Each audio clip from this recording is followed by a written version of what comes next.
Judiciary Committee hearing. We have just 2 more hearings after this at the most. So we're running out of time. Crossover days a week from Friday. So if you get sent to a subcommittee, that subcommittee probably won't exist and won't meet. If you don't get your bill out today, there's still a chance, but it's not looking as promising. All right, we're going to start by having our newest member of the Senate Judiciary Committee who just arrived, Chairman Tillery. Do you mind opening us up in a word of prayer? Happy to. Thank you. Dear Heavenly Father, thank you so much for allowing us to gather here today. Thank you for letting us gather in a place that's safe, a place that's clean, a place that we feel comfortable and can debate and talk about ideas with others. Keep us cognizant of the fact that that's not the way the world works for everyone. Make us be more aware and thankful for those who make that safety possible, whether it be the military or those who are standing outside our doors even now. Thank you so much again for allowing us to be here. Please keep our families safe. In your name we pray. Amen. Amen. That was deep. It's like you prepared for it, and I just called you up last minute. All right. All right. On the agenda, we're going to start with Senate Bill 29. Senator Williams, come on up. You've got 2 bills on the agenda. Let's start with 29. Is that, which one is that? Is that the DNA? Well, Senator, if you don't know your bills, we're off to a bad start. I don't know. Somebody asked me about a minute ago. They gave me a number that was mine. I know what they're talking about. Right here, it's the DNA. It's the DNA working off of LC 550379. Okay. And, Do you want to do the other one first? I beg your You pardon? want to do the other bill first? I think, That's fine. Let's do that. Senate Bill 189. Does that work for you? there we go. Yes. All right. Let's start with Senate Bill 189. That's good. Thank you, sir. So in your folders, everything's in numerical order just to make you more confused when I call bills out of order. But let's go to 189. And we are working off of LC 473349. Is that right? That is correct, sir. All right. The floor is yours. Thank you, sir. This is a very simple bill for the children to make things easy for newspapers and legal organs throughout the state of Georgia. This is something that I think has been talked about before, and I'm not an attorney, but I do have a We have a good attorney. You're off to a really with me. rough start. Yeah. And I the know attorney it. sitting with I'm you has a done. lot of money, so So, is that the GoFundMe? yeah, for my it is. defense? When you get done, if you'll drop a 20 in or have your partner next to you do it. Thank you. Well, I would like to introduce Mr. Andy Welch to take over and explain the bill. Thank you, All right. Counselor. Good afternoon, Senators. It's a pleasure to be before you. Is Mike working? The bill before you, and I appreciate the Senator and his support and discussions about the bill. It is a augmentation of our public notice process. So the state goes ahead and requires local publication notices throughout the state. And what this bill would do is set up a centralized database housed in the Department of Community Affairs for all public notices to be located there and digitally located and searchable there. And this is intended to provide an easy access for all Georgians to one central location to see all legal notices and check their publication, and then be more aware and have more transparency with the process. As you can imagine, there are attorneys that and companies that publish notices throughout the state or that operate throughout the state, and if they're noticing just in one particular paper, they may not be seen throughout the state. This also would provide for that the records would be held by the government so they could be readily and easily certified. So if we need them for evidentiary purposes, we can get a certified copy from the Department of Community Affairs if they are the ones that house this. And then it's the intention that this be actually supported by and sustained by the fees. So the fees that are collected would sustain the effort on this. I know the first line 16 says subject to appropriations of the General Assembly. The intention was to actually make it so that it would be self-sustaining. I can go through the bill in each of its sections, but let me stop and just say that as an attorney, I've run into a series of problems where we would post public notices, and the timing of when we needed a hearing versus when we could run an ad has become more challenging over time. When I first started practicing in the early 2000s, it wasn't a problem. Newspapers ran almost every day. Publications came out every day. You could get a hard copy every day. And what we've seen over the last 25 years is a shrinking of the number of times that newspapers can run. Now, and again, I want to reiterate, this is not taking away from that public notice. This is in addition to maintaining the same public notices that would be required in the local legal organ. But over the last 25 years, papers have published less frequently. They publish online, and sometimes those ads get run at a time that's not quite within the parameters of the statute, so that the notice is defective and the hearing is defective. That's not frequently the case, but sometimes that occurs. And I think the General Assembly a couple of years ago passed an amendment to allow for some corrections to that on websites. So you've already taken that into consideration. This would also allow that. And because it would require publication within 24 hours, the posting would go up instantaneously. It also provides a safe harbor for any local government that uses this. Any agency, it could be the state EPA, it could be a local agency, it could be an authority, it could be a local government.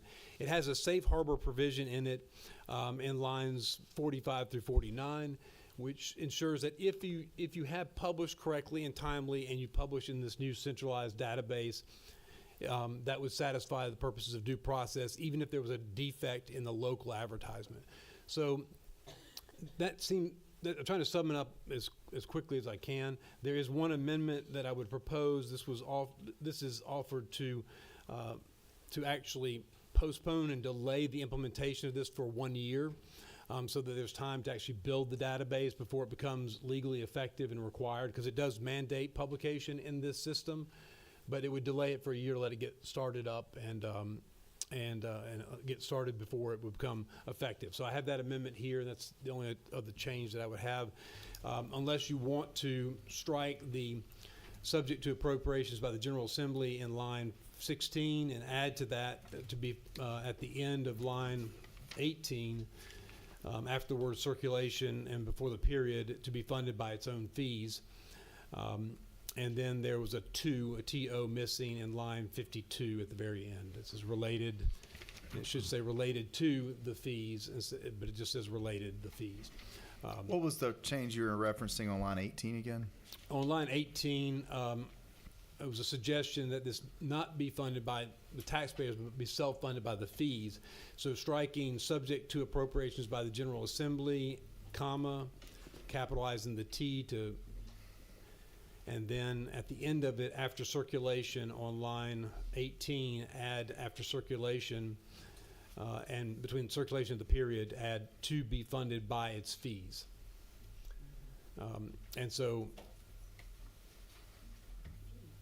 And then line 52 was just to add the word to after the word related. And then I have these amendments, Mr. Chairman. I'll be happy to pass these out. If you can pass those out, so everybody has that as well.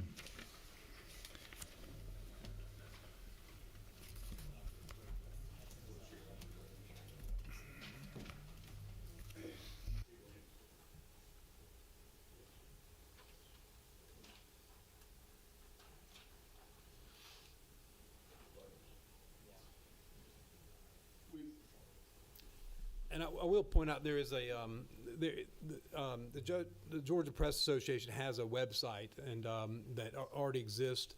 There is a website for this for a consolidation of advertisements. But if you will take time to look at that website, it needs to be modernized in the sense that we have. We've all moved to our mobile phones, and so everybody's getting their information, data from the phones. They're searching for things on their phones. And so when I go to use that website and I walk through it, it doesn't list all the cities of the state of Georgia, for example. So if I wanted to look up anything in Demarest, that city's not showing up. If I want to look in Bolingbrook, that city's not there either.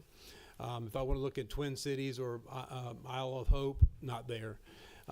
Interestingly, it does list, you'll see all the county seats there, but you won't see any others. So if you're, for my city that I represent, Locust Grove, and I'm here on behalf of Locust Grove and Butts County, and the counties that I represent as legal counsel, where we have incurred some difficulties. If I look up Locust Grove and that city doesn't show up, you have to look into Henry County. And so it's just, it needs some tweaks, that system does. But for example, if you look in Fulton County, you can find Johns Creek and you can find Milton, but you can't find South Fulton. You can find Marietta, but you can't find any other cities in Cobb County. I mean, we're talking about major metropolitan areas. So in Henry County, we can't find Stockbridge, which is our largest city, but you have to look at Henry County as a whole. So there's some tweaks and adjustments that could be made, but I think that by centralizing all this information into a state-managed database, then the certifications can be given, because as most of you know, when you're practicing law, if you have a public document or public records, you need it to be certified if you want to use that for evidence. If for some reason, and this happened in Butts County, part of the reason why I'm bringing this is that we had a flooding in our county courthouse, and all the records that were in the basement were lost. So all of the historic public notices that would have otherwise been maintained there, or any other records of public notice, gone, and we've lost them. So we don't have that archival database there, and neither does the newspaper. So this would sort of help solve those problems, create a centralized, easy location where you can go on your phone, you could find it. You might even subscribe, like for an area. So if you want to check out all that's happening in DeKalb County, you could definitely load that in and be a subscriber and get all the notices that are pertinent to what you want to follow, including introduction of local legislation. So You do have some questions from that committee. Chairman Tillery. Thank you, Mr. Chairman. Andy, great to see you again. Mr. Chairman. Does a county commission, I guess, have to use a newspaper if a newspaper circulates in their county, or can they go outside of their county and pick another one? So could Butts County have picked the Atlanta Journal-Constitution, for instance? There is a statute that deals with the law on county seats, and I'll open that up and make reference to it so you'll have the exact code section. But that particular code section does allow for different if a locality does not have a county seat, a newspaper in its county seat or in the county, it can use, as long as the clerk, all the constitutional officers effectively have to agree, I think it is, to use another newspaper. But if there is one there, they have to use the one in the county. I believe that is the default. Okay. Thank you for that. Here, maybe I'm old school. I like having my old paper when I go to court too. I won't go with just my iPad. You made a comment that you would not have to do away. This does in no way does away with the current filings. Correct. Help me, or the current posting to newspapers. And this is just in addition to that, and I see that as a way of kind of transitioning to the future. In lines 37 through about 41, maybe even into 42, though, does it not do away with filing the public notice with a legal organ if the county doesn't have that newspaper already? So in other words, they're already going to another county? In this bill, yes, that would be a change. So if you don't have a legal organ that's located within the county, that would shift you over. And that was something that Senator Williams and I talked about, and Senator Williams felt like that there should be a newspaper in the in the county seat or in the county that's used.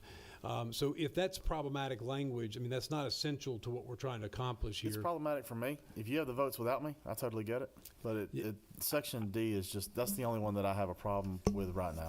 Section D is not essential. That was our discussions on some particular locations that don't have that.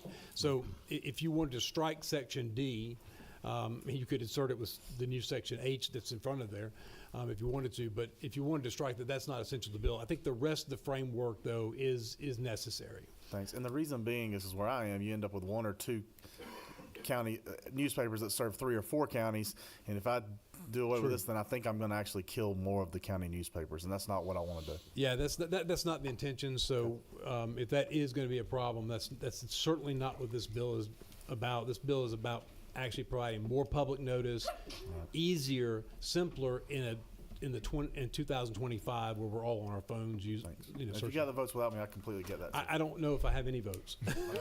So. Leader Hatchett. Thank you, Mr. Chairman.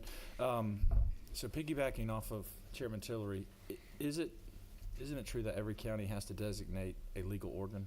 Yes. Okay, so every county has one. My question is on line 19, where it says posting legal notices on such database shall be mandatory in addition to any other required public notice. So if I have to, I guess, publicize a notice in my county's legal organ, I have to make an additional step now, or is that going to be mandatory on the database that we set up to pull from those legal notices? No, it would be an additional filing. So you would submit to your newspaper, and then you would also submit to DCA. So it's a 2-step process. And the DCA filing guarantees that you've satisfied due process if there's any delay or defect in the public notice that would run locally. Do you see the potential in basically requiring whoever manage the database to collect that data on their own by just monitoring the legal organ in every county? And that way it's not an additional burden for the citizen to, number one, pay to have it run in the newspaper, and then pay another up to $25 onto this online database? I don't, but at least that's not the structure of the bill. But and a lot of these fees are passed on to the applicants. So people that are seeking the use of publishing in the probate court or publishing records or going through a zoning process, those fees are typically passed on to the applicants that are moving on. And I wanted to specify a fairly low number in the bill to keep it within reason. I have talked to ACCG and GMA, and both organizations I think are here today, and Senator Williams as well, and I'll let him speak to that, but both are supportive of the measure. So I do understand that there's an additional step in this, and I do understand there is additional cost. But the emphasis is to actually make this easier for Georgians to find, locate, read, and understand what their local governments or what their probate court is doing, or whether their corporation is formed by proper notice, or EPA if they have to file notice for a new permit in a particular area, to make sure that there's a central location for that. And if I could ask, so it's ultimately, your goal is easier for those who are monitoring the notices, but not necessarily for the person who has to file the notice. It would be, yes, there would be an extra step for them. Okay. And since the public notice is, inherently in the name, public notice, I think more is better. More transparency is good. Thank you. Senator Steele. Thank you, Chairman. I know DCA pretty well and a lot of the different functions they have. This seems to be pretty far outside the scope of their normal day-to-day. How did you land on DCA to be the central clearinghouse for it, and what kind of workload? You do say, subject to appropriations, but how many people will that take? What kind of infrastructure will they need to create to do this? And then what's going to be the ongoing cost of that? Because at $25 a pop times X, right? Like, what does that equal for it to be able to become self-sustaining with that? Yes, I know that that DCA, that some discussions have been going on between DCA, but very, very upper level discussions with DCA. I've not spoken with the director about that. The reason why the Senator and I chose DCA is because so many of the local government functions, from zoning, comprehensive land use, and planning, are all run through that particular agency. It could go through, Georgia Technology as an alternative.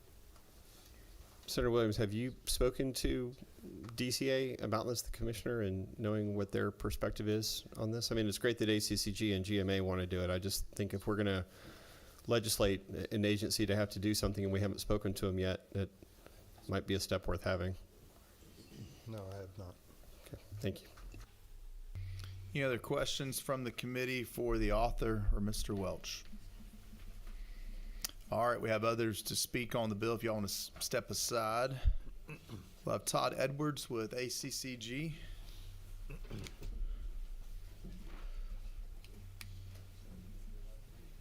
And Ryan Bower-Sox as well. Y'all come on up with GMA. Working together. Look at this. Good day, Mr. Chairman. I'm Todd Edwards with the Association of County Commissioners of Georgia. We did not bring this bill. I read it a few days ago. We support it. Anything we can do to centralize these in one location across the state, we find it beneficial. A couple of questions have been asked. Yes, the legal organ or the notices newspapers do have a site. It is somewhat complicated to read. Navigate. A couple of years ago, we did work out a compromise with them, in all honesty, whereby you could post it on a website simultaneously with the legal organ notice and the papers going through the normal steps. If there were an error, if the legal organ failed to live up to it, then the website would suffice. We look at it this way as another centralized website that could suffice in meeting legal organ or legal notice requirements.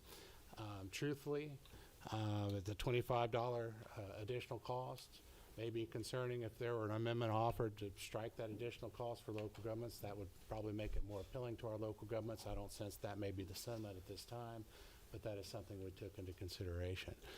Should the bill move forward, we'd ask for favorable consideration. Any amendments? I think it's a continuing, ongoing process to look forward with posting these notices online one way or another. The benefit in there is, papers move from daily to weekly. It'd be more advanced notice if there's an error at the local level, sickness in the family-run newspaper or something, having something else suffice. Anything moving toward helping our rural counties where legal organs are running less often. When one mistake, it could be an honest one, and somewhere in the process can delay an important vote on the dozens of legal organ or notice responsibilities we have in state law. Anything to improve the process, we'd support. Look forward to working with you and the author should the bill move forward. Thank you. Mr. Chairman, Ryan Bower-Sox. That one should work too. Ryan Bower-Sox with the Georgia Municipal Association. I don't know if I can add too much to what Todd Edwards said there. The Georgia Municipal Association is in support of this bill for those articulated reasons as well. All right. You have questions from the committee. Leader Hatchett. Thank you, Mr. Chairman. So my concern, and I mentioned this earlier, but if I have to file a notice in the legal organ in my county, and I file that notice, and then let's say I don't file it with this database, then statutorily I don't perform my duty necessarily.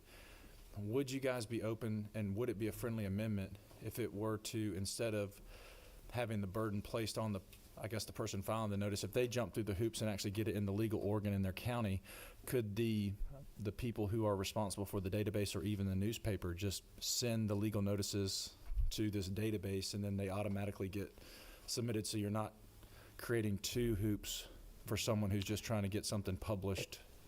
I think you understand the question. Yeah, I mean, if rather than the local government having to file it both with the legal organ and DCA, filing it with legal organ and have them forward it to DCA, I think that would be an efficiency. Yes, sir.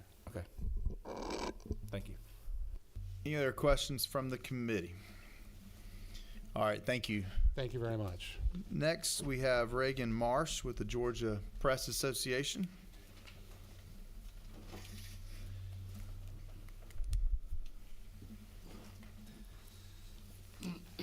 Thank you, Mr. Chairman and members of the committee. I'm Reagan Marsh with Troutman Pepper Strategies.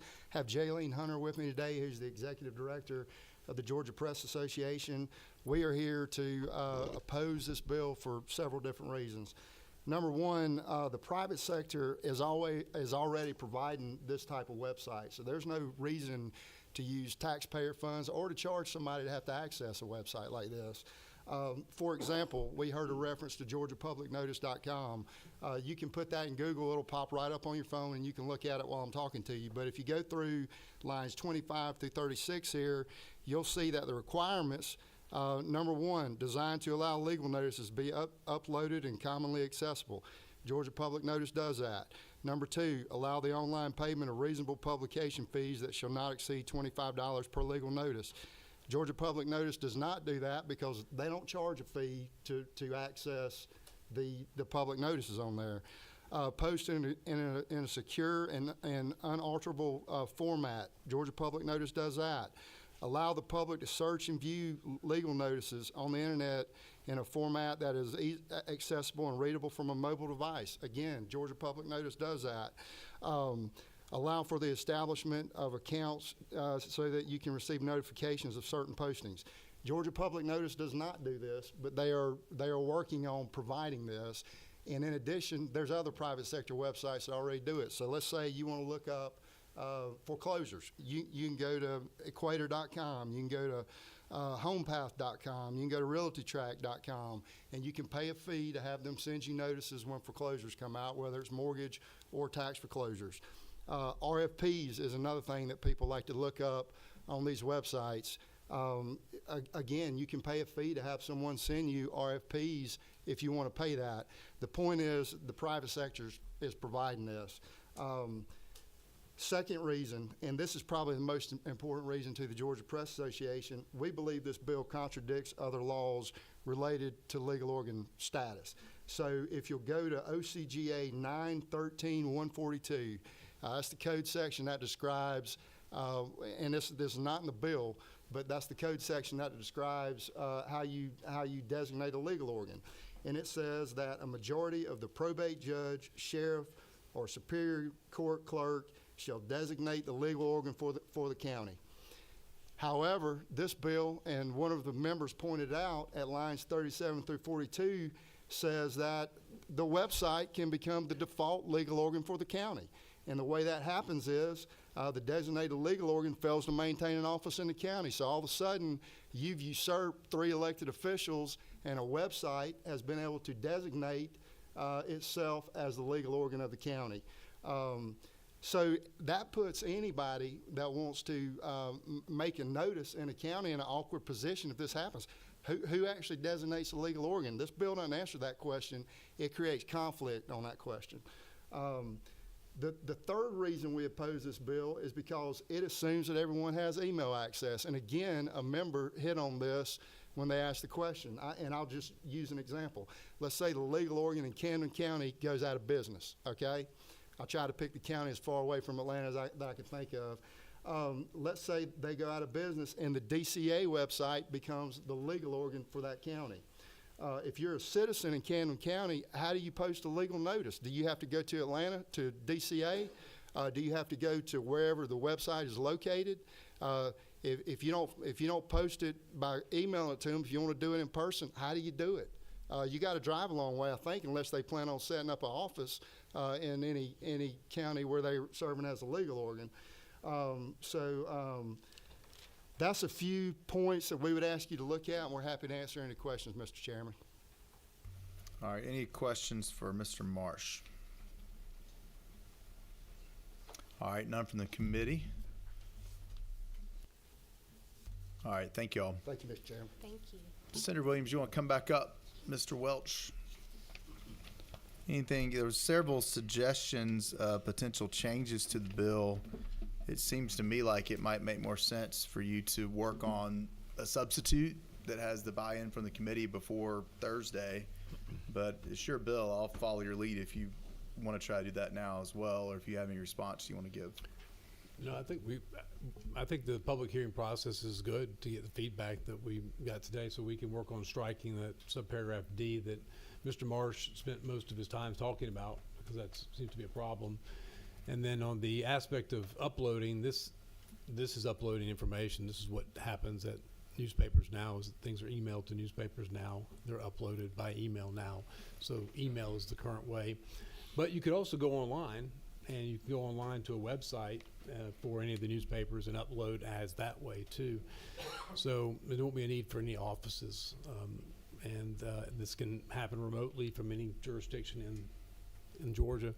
None of that was just testified about would be affected by the bill. So we'll clean that. We can clean that section D up, remove it, add the 1 year delay so that we're not implementing this right away. And if you have other suggestions that we should consider, we're definitely open to it. Are any final questions from the committee? All right, thank you. We will hold on taking any action today, but I'd encourage you to try to get a substitute ready before Thursday because we are running out of time. Thank you. All right, thank you. Thank you. You want to go ahead with? Yeah, 29 let's switch gears and go back to SB 29. I'm not sure this one's any easier, but we'll see. now? Oh, this one, your theme song. When the night the lights went out in Georgia, if we'd had the DNA bill enacted back then, that innocent man would have been free. You called it. I was trying to help you. with that song selection. You called it. I did. That's good. That DNA will set them free every time. We're working off LC 550379. Man, ahead of your time, you know. Thank you, Mr. Chairman, and I did sleep in the Holiday Inn Express last night. So Good deal, thank you. good deal. I'm still waiting for the tip jar to be filled. Yes, sir. I will. We'll take care of it, sir. All right, we'll be waiting.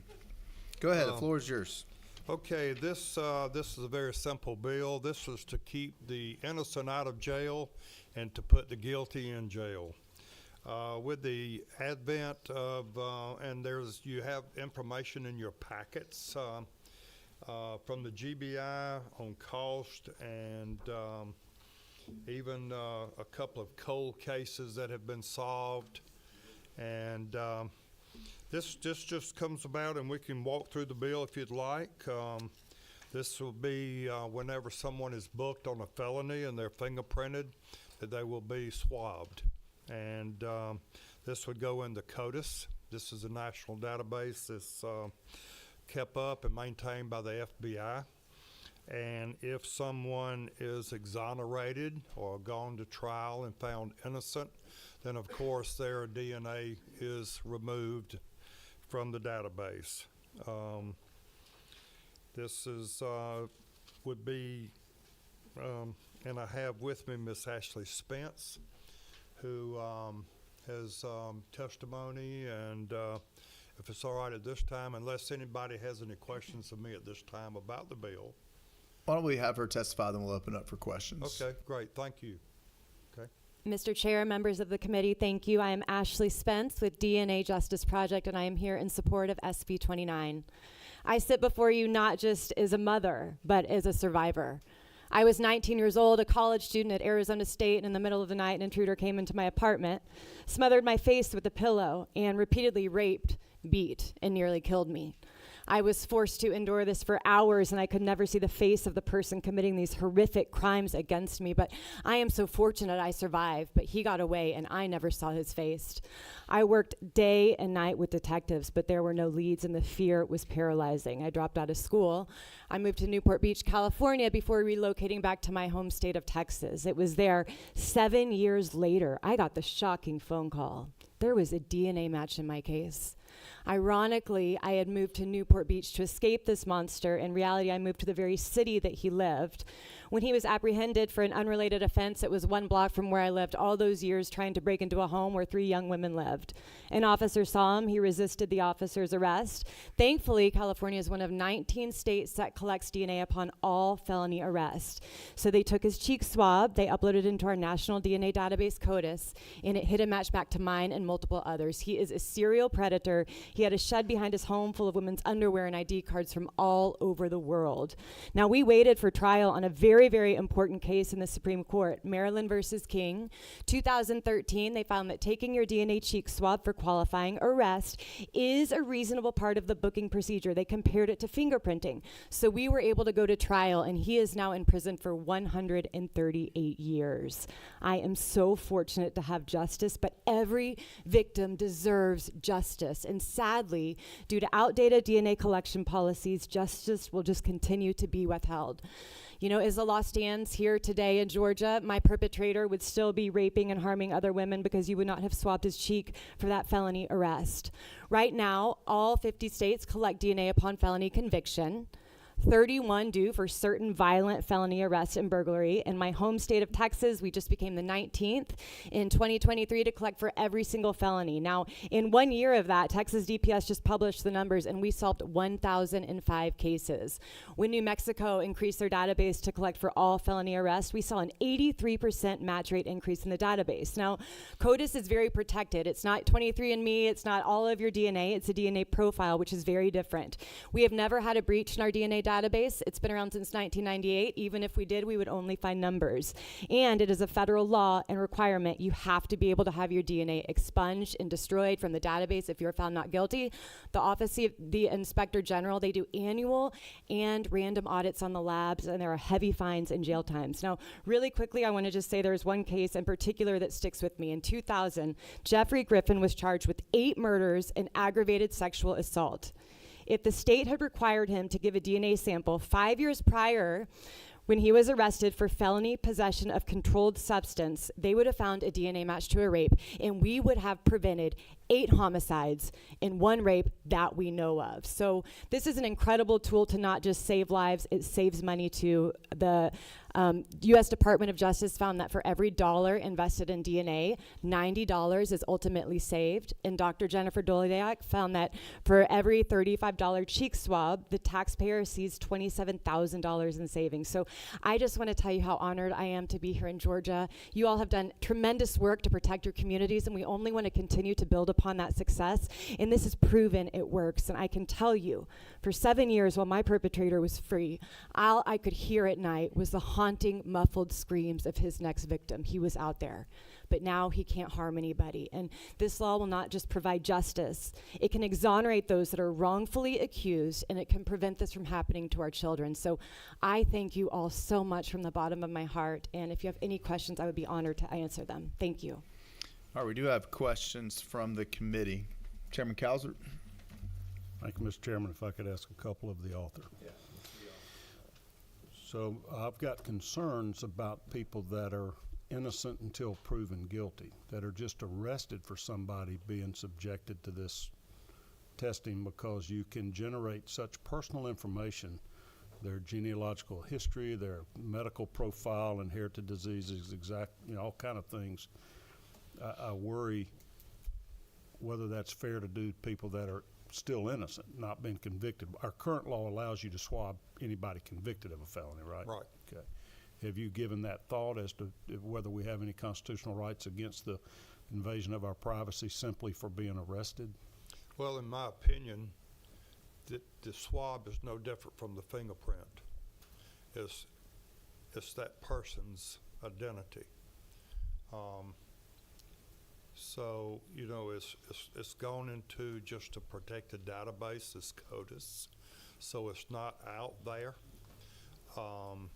So it, you know, by doing that, just like running the fingerprints through NCIC, GCIC, there could be all of a sudden hits that all of a sudden tells the law enforcement, the district attorney, that not only did you just arrest somebody for a DUI or committing some other felony, but you just had 5 hits, that this person is a serial rapist.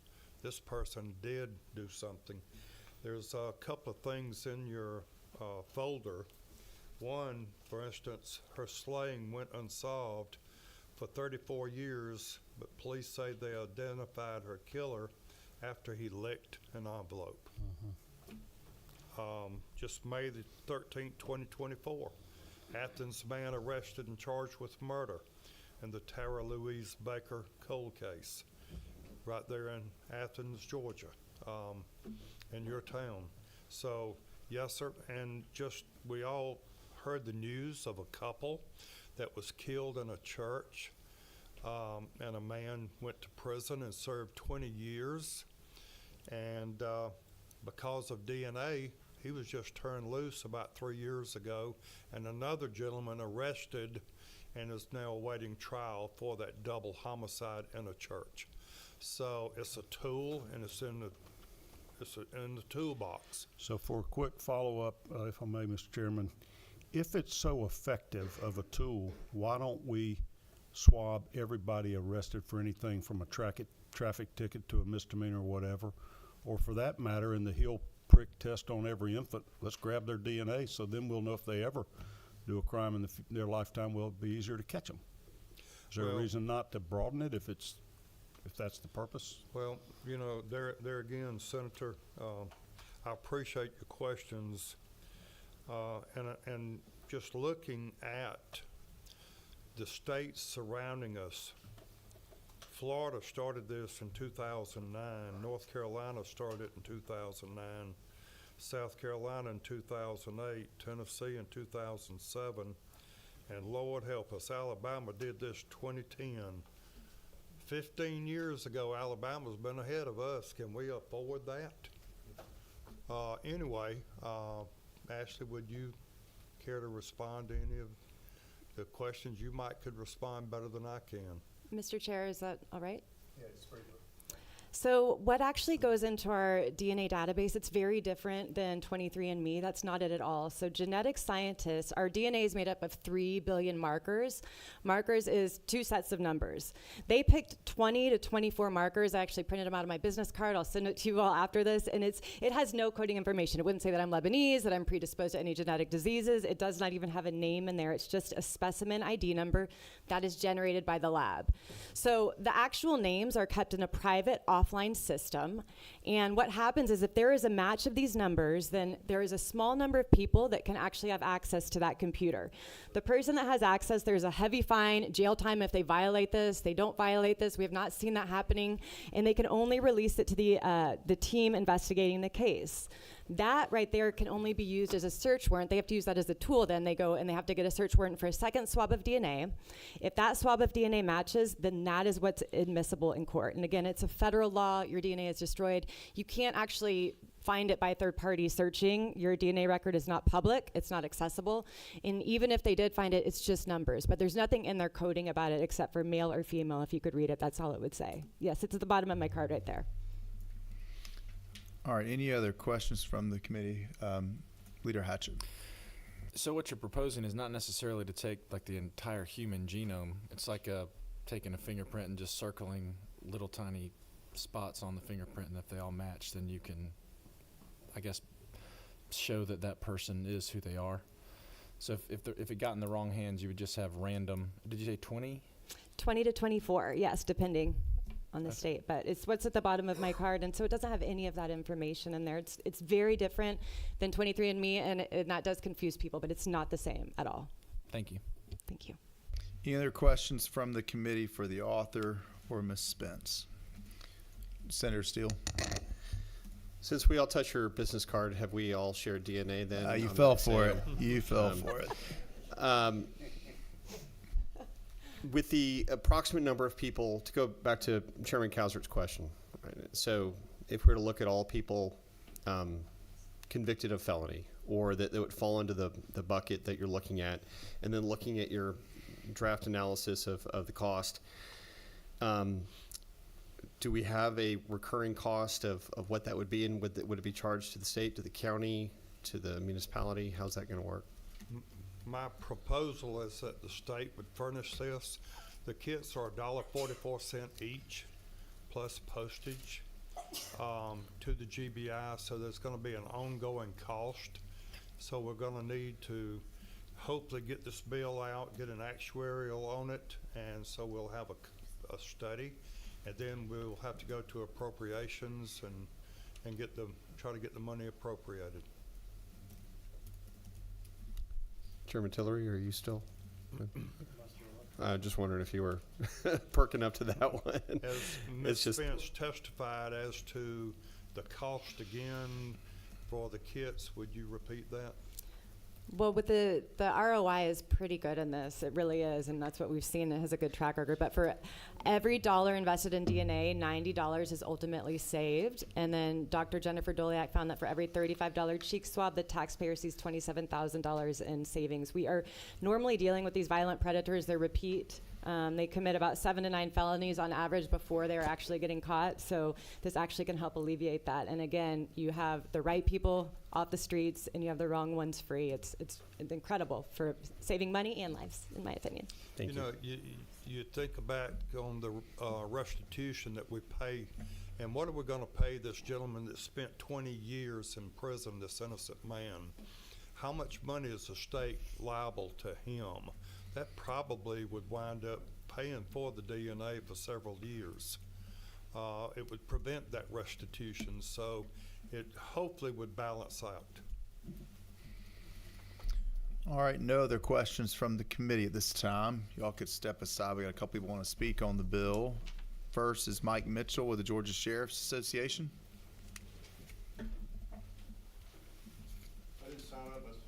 And Terry Norris as well. I don't know sure who he works for, but he's coming up too. He has a badge on.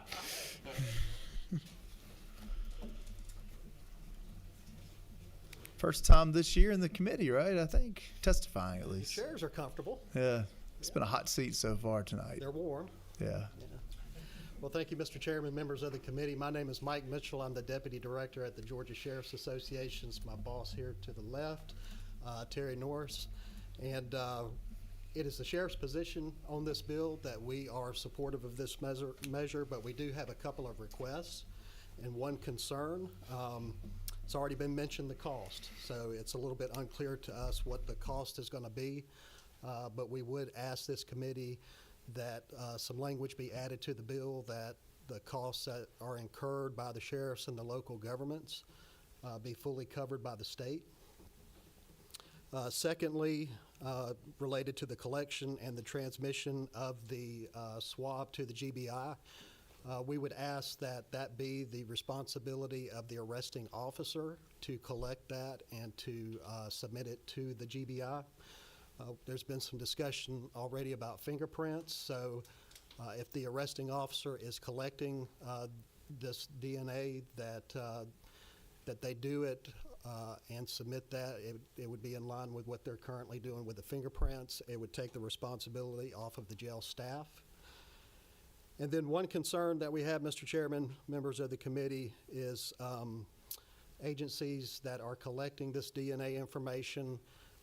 I don't think that there's an easy way to know whose DNA is already on file with the GBI, so I think we may have cases where we're having duplicate swabs taken at time of arrest or time of booking. So we would, I mean, obviously that would increase the cost and sort of water down what we're trying to achieve. But with that being said, Mr. Chairman, I don't know if Mr. Norris wants to add anything, but. Yeah, Mike, thank you. Thank you, Mr. Chairman. This is our first time, members. As Mike said, the sheriffs support this. However, in our state now is 142 county jails.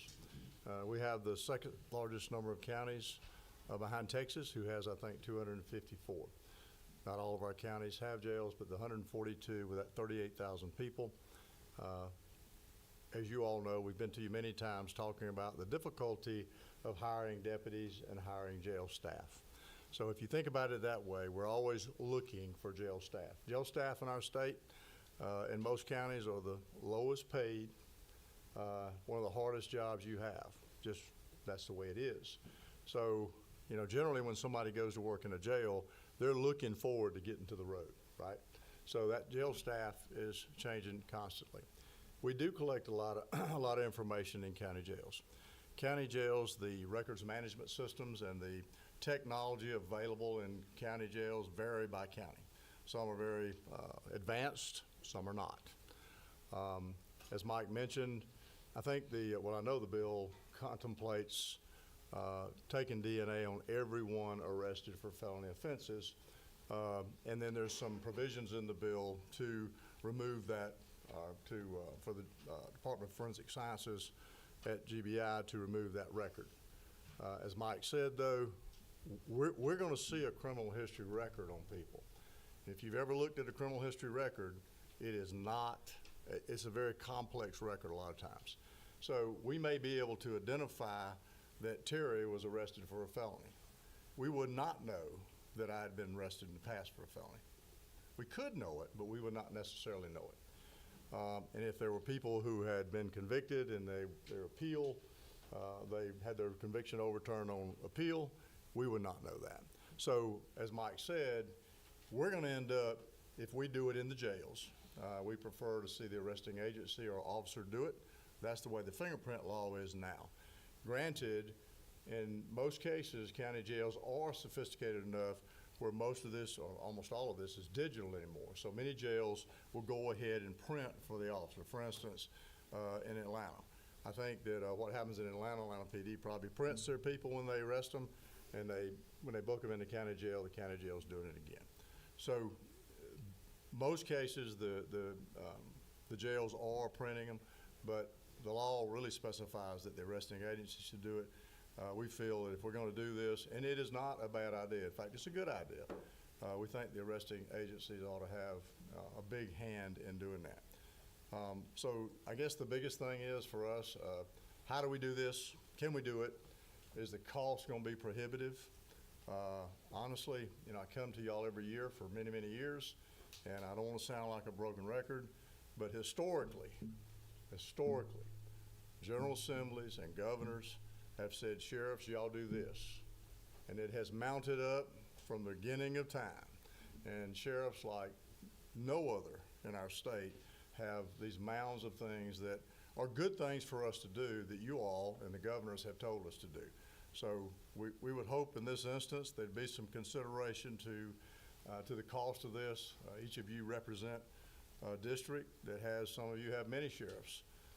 Some of you not so many, but in all these districts, your counties are paying for this. So thank you for listening to us for a moment. We're happy to answer questions. Any questions for Mr. Mitchell or Mr. Norris? All right, thank you. Thank you. All right, we have a couple people in opposition to the bill. We'll start with Thomas Weaver. Welcome back, Mr. Weaver. Thank you, Mr. Chairman. Before I get started, just briefly, I want to go ahead and do it. I didn't do it last time. I need to do it now. Are you paying for Senator Williams? I'm not a lawyer, but I'm going to get this Morgan silver dollar to put into. Oh. It's 1921. It's heavy. most common, and I'm not giving you my good ones. You don't get my Carson City ones. That's not going to happen. Look, That's how it's done, everybody. that's how it's done right there. All right, you see. You haven't got any That's bills it. out yet, That's so it. there we go. Okay, now I got it going. Is there a motion for the bill? A motion? Motion. All right. No. All right. Did we All start right. off on the right foot, Mr. Let's Chairman? go. Yes, sir. All right. All right. Yeah, yeah, felony bribery. There goes my DNA. Yeah. Okay. Good. I'm There glad goes I my got DNA. everybody smiling. A little comic relief on a very serious topic. I listened attentively when Senator Williams and Ms. Spence made their presentation. It's very heartfelt. It's very sincere. It's no laughing matter. But there's some very serious constitutional implications that need to be considered. Yes, they were correct to cite the King case. A little history on that. The King case was originally a 127-year rock-on from when the Waite Court adjudicated the Boyd case back in 1886. So there was 127 years interim of case law progeny that interceded that. The United States Federal Supreme Court granted a writ of certiorari from the Maryland District Court and the Maryland Court of Appeals, which, let me stop there. The Maryland the way that the state of Maryland is kind of establishes their judicature doesn't really match the way we do it here. They also have different nomenclature for their courts as opposed to how we do it here, but that can be expected.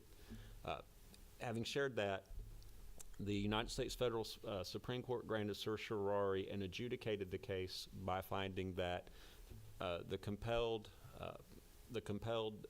acquisition of a defendant's DNA from an alleged felony level or felony grade suspect is not a violation of the Maryland Constitution or the federal Constitution. Now, the federal Constitution, that's a different sovereign, right? We're talking about the state sovereign, so I'm not going to ask the federal question.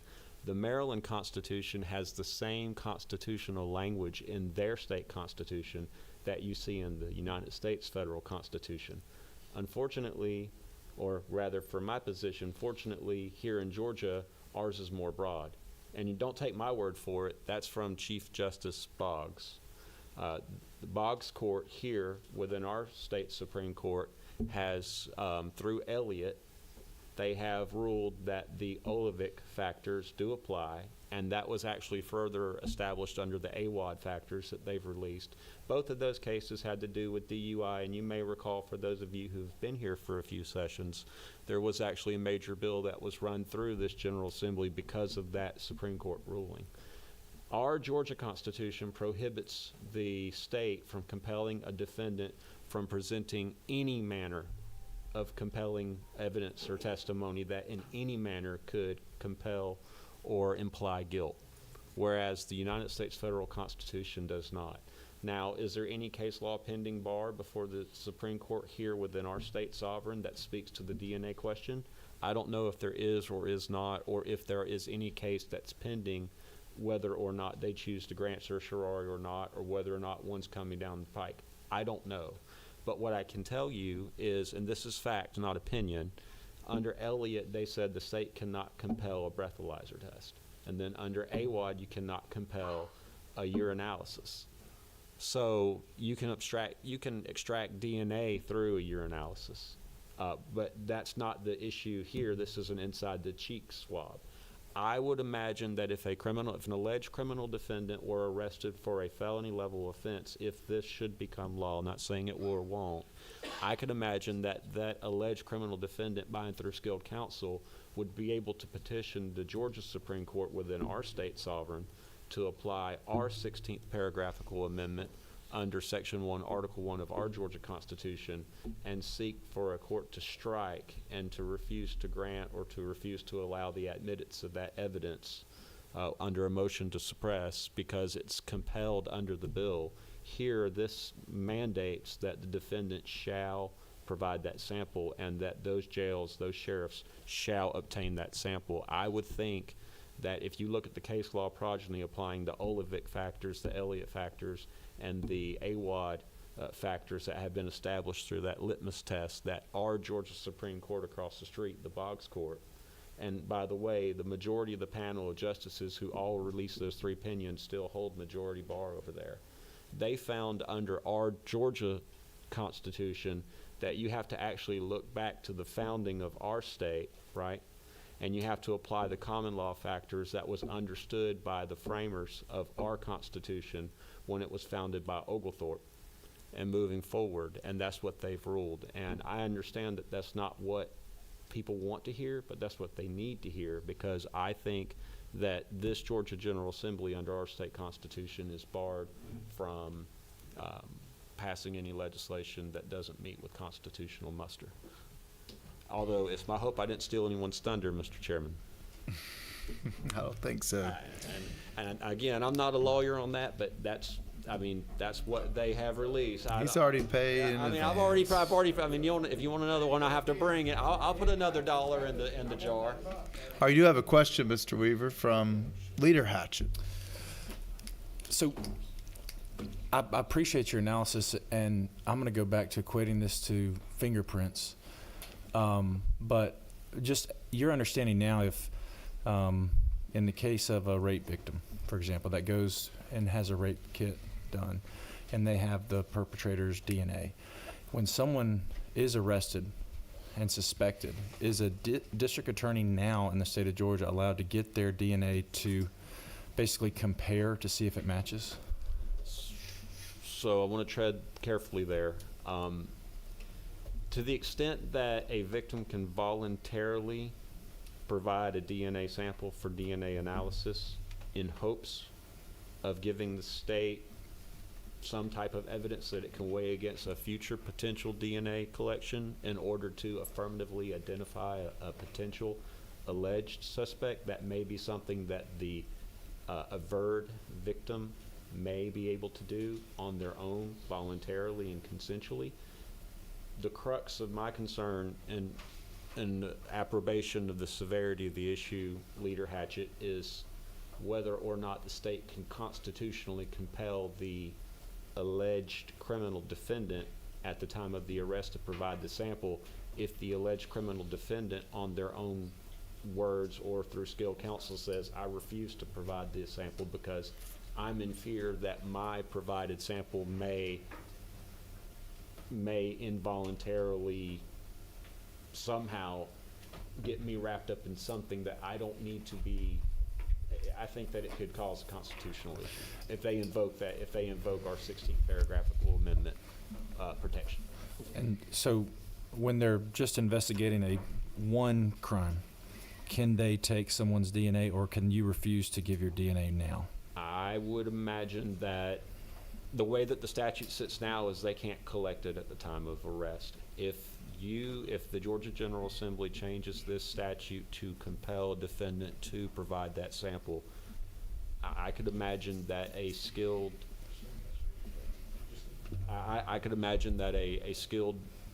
criminal defense attorney would advise their client to refuse to provide that sample if they are knowledgeable of the Olivic, Elliott, and Awad factors, and they would ask the court for a motion to suppress when applying that test, and that could become very, very serious, protracted litigation. So, just to follow up, the constitutional issues that you're raising, is your concern that someone could potentially incriminate themselves for the crime that they're being investigated, or potentially incriminate themselves for previous crimes? Perhaps both, depending on the defendant. But again, as Judge Boggs wrote, he said that the severity of the crime does not wax or wane against the constitutional bar. Judge Boggs personally wrote in the Elliott case that the severity of the crime is immaterial. If the defendant invokes the constitutional protection, the state has to adhere to that constitutional protection.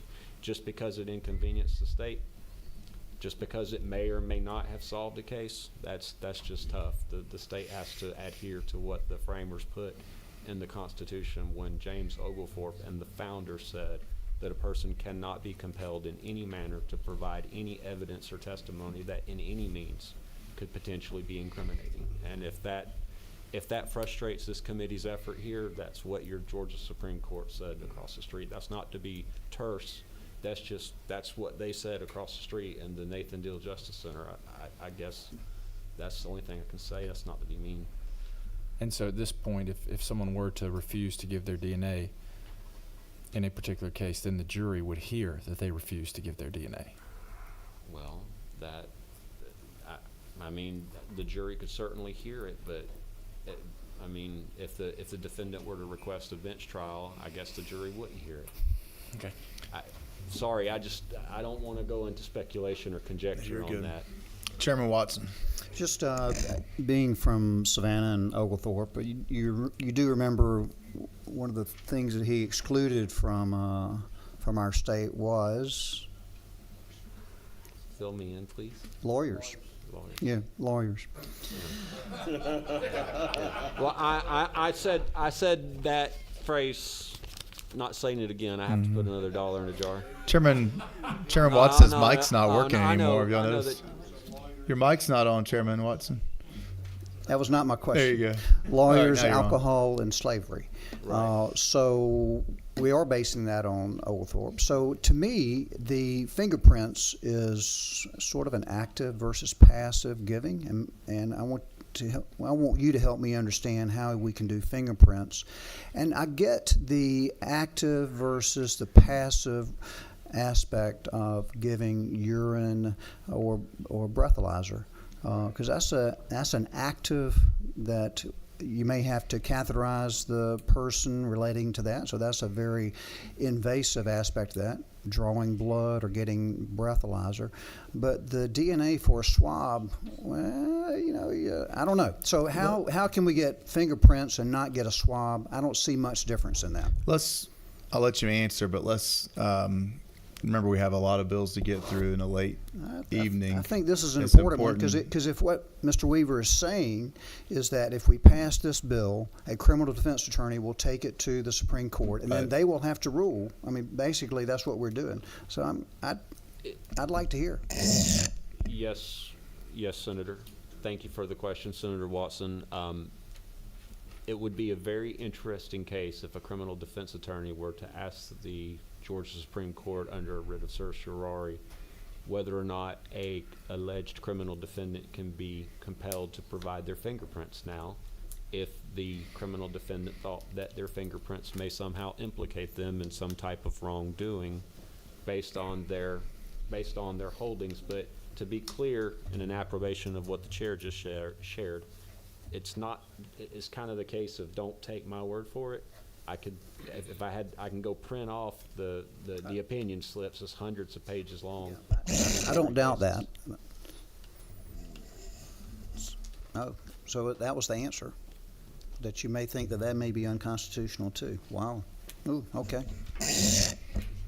All right, last question, Leader Hatchett. So based on the reading of the Boggs Court and obviously the breathalyzer with DNA, is it not their argument that breathalyzer and urine would actually be evidence of an element of the crime, whereas fingerprints and DNA would just put you at a certain location? So you're not actually violating a Fifth Amendment right because it doesn't go to the element of the crime, it just goes to your identity. I dare not sit here and posit how the Georgia Supreme Court may or may not adjudicate a potential case if a case were to get before them on the merits on how they would apply those factors in light of your interrogatory to me, Leader Hatchett. I'm just giving this committee a subtle warning that I think that there is a chance, for whatever it's worth, that they've consistently said now for the third time in a row. It's kind of like when a person in authority says, please don't let me have to repeat myself. They've repeated themselves 3 times. If a criminal defendant feels that this may be incriminating, they cannot be compelled to present evidence in any manner based on our constitutional language that may incriminate them. So says the Boggs Court. Thank you. All right, thank you, Mr. Weaver. Next, we have Maisie Lynn Girton and Hunter Rogers with the Georgia Association of Criminal Defense Lawyers.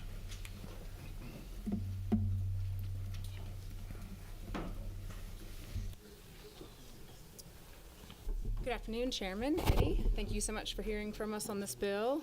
We will do our very best to not repeat, but we have heard some testimony we'd like to bring some clarity to, for especially some of the questions that have been recently asked by committee members. And I'm going to just do a couple of points to address some things you've already heard, and Mr. Rogers will speak to more of the substance of the constitutional arguments that we have about this legislation. But one piece just to raise your attention to is that the collection of DNA in the bill is not limited to swabs. There is blood collection allowed as well. And so the idea that arresting officers will be able to do this effectively and easily is just, it's not going to be that possible 100% of the time. So just little technical things like that, especially as you consider the cost. And I haven't, if there was a fiscal note, we've not seen it, though we were very interested in it, given that it sounds like it will be very expensive, although that's been handled by some other folks today. But why don't you go ahead and we'll start with Maryland versus King, which has been mentioned today. So good afternoon. My name is Hunter Rogers. I am the current chair of GACTL, Georgia Association of Criminal Defense Lawyers, their amicus curiae committee, which is a fancy way of saying I'm one of their favorite law nerds. Talking about Maryland versus King is a great place to start, because in Maryland versus King, at oral arguments, the Maryland Attorney General started off by touting the number of arrests, prosecutions, and convictions that they obtained through this through their DNA program. And as soon as she said that, Justice Scalia interjected and said, you know, I bet you if you commit a lot of unreasonable searches and seizures, you get a lot more convictions too. That proves nothing. And that's where we are today. This bill And I'm going to clarify a little bit. So Georgia case law has made it abundantly clear since the 70s that blood tests and DNA or blood tests through either a cheek swab or through a blood test like that would not implicate paragraph 16, Georgia's self-incrimination provision. That requires affirmative acts. So breathing into a breath tube, driving your car onto a certain scale, those are affirmative acts that require participation. So paragraph 16 would not cover this. What does cover this, however, is paragraph 13, Georgia's Fourth Amendment analog, and paragraph 1, our due process clause, which has a substantive, more expansive right to privacy in Georgia than the federal right. I want to start with the paragraph 13 implications. Paragraph 13 is interpreted according to 1861 understandings from our Supreme Court of Georgia. The special needs exception to the Fourth Amendment did not come around until the 1970s, from the U.S. Supreme Court. The touchstone of paragraph 13 is probable cause. Here, there would be probable cause to arrest somebody, but for the other offense, there isn't one. It's a suspicionless general search taken from every person who's arrested for a felony. There's also, it would not be only Georgia. The New Jersey Supreme Court in 2014 actually declined to follow Maryland versus King on their Fourth Amendment analog. So it's not just one state. As far as the collection process itself, the right to privacy in Georgia is significantly broader than the federal version. It's the right to be let alone. And in that situation, I would absolutely suggest that it implicates the presumption of innocence, sir. That's actually the main point that the New Jersey Supreme Court relied on, is that arrestees are presumed innocent, whereas after conviction, there's already been the felony conviction. We know, okay, you're guilty, so we can take your DNA. Before then, the presumption of innocence attaches, and only until someone admits on the record before a judge by pleading guilty, or a jury of their peers convicts them, does the state then get to take their DNA and enter it into a database. There is, though, and the question came up, and I'm sorry that I don't recall if it was Senator Watson or Leader Hatchett, but today, with probable cause via the search warrant process, DNA can be collected. I mean, it's not impossible for the state to do its duty and investigate crimes. It's just that, that's pesky little probable cause due process part of the law that is implicated in getting it right now. Or you have questions from the committee. Senator Rett, is that you? Thank you, Mr. Chairman. Before I came to this job, I used to work with recidivism, helping people expunge their records and turn their lives around. And my question is, what kind of guarantee that they're going to go back and expunge this record if a person is innocent? Because I've run into a number of people, the judge said if you stay clean for 6 months, we'll clear your record, and then 10 years later, the record is still showing. Well, there are provisions in the bill that require certain, under certain circumstances like dismissals or even a reduction in the charge from a felony to a misdemeanor at sentencing or conviction for the samples to be destroyed. But what the accountability process is for that, Senator, I'm just unaware. I'm sure that I believe the GBI handles that currently, and they probably have some policies in place and could answer that for you. Any other questions from the committee? All right. Thank you. Thank you. All right, Senator Williams, come back up. That's everyone that's here to speak on the bill. Do you want to say anything briefly before we consider any motions? I just appreciate the opportunity to present this, and if we can keep the innocent out of prison and someone not spend 20 years of their life for a crime that they've been accused of. And what comes to my mind is down in my district, the couple that was killed on Lake Oconee just a few years ago, and the man was decapitated. And Sheriff Seals has worked and worked, and he has found some DNA, and he's hand-carried it himself to Utah. And it's in CODIS now.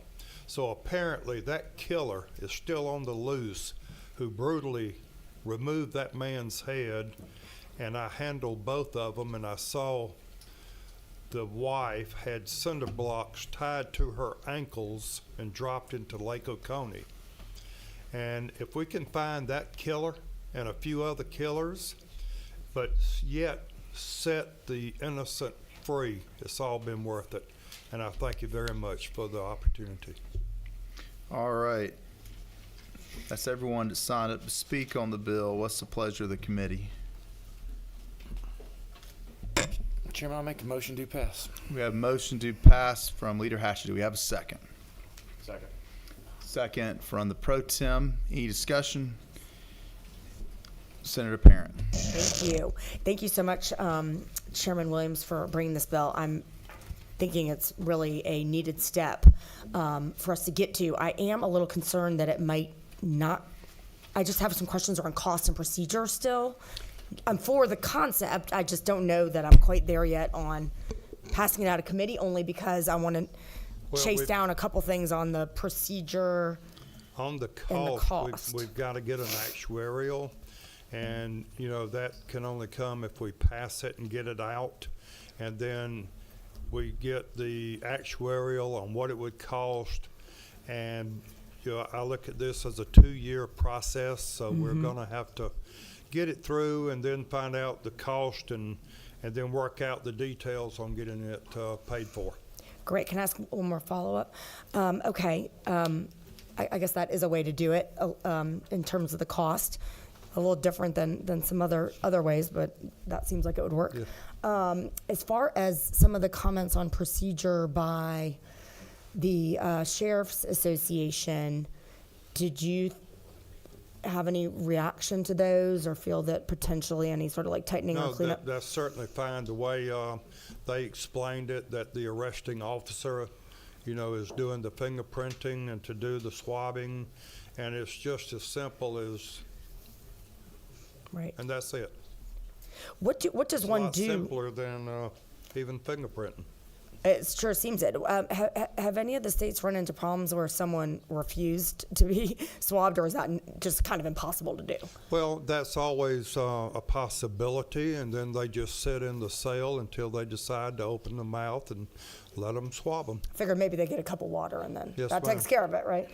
I can't recall some of the specifics or whether they're even needed in terms of massaging wording that was suggested by the sheriffs, but it sounds like you're amenable to it anyway. Yes, ma'am. If they had something that Certainly. you felt they needed to Yes, move ma'am. on. I mean, I'd prefer to do that in committee than pass it out, but I'll leave that to the majority. Thank you, Senator. All right. Chairman Tillery. Thank you, Mr. Chairman. Thank you, Senator. I understand the issue you're trying to attack and appreciate the way you're doing it. I don't know that I have a better way to do so. Right now, though, the whole premise of innocent until proven guilty is still heavy for me. So I'm not going to be with you, but that's the only reason. I still appreciate what you're doing, and I know you're trying to do it for the right reasons. All right. Any further discussion? All those for the motion to pass, please raise your hand. We have 5. All opposed? We have 4. The motion carries. Thank you. Wait. Let's do it again. All for the bill, raise your hand. For the motion. 5. I don't always count right, so we're doing it slowly. All those opposed? So it is 5-4. All right, motion carries. Thank you. All right, thank you. Thank y'all. No, that's okay. Make sure I get it right. All right, we are trying to keep a quorum, so everyone that's presenting, unless you think your bill's got a lot of problems, which even so, you still should do it kind of quickly. I'm going to call up Senator Robertson, Senate Bill 218.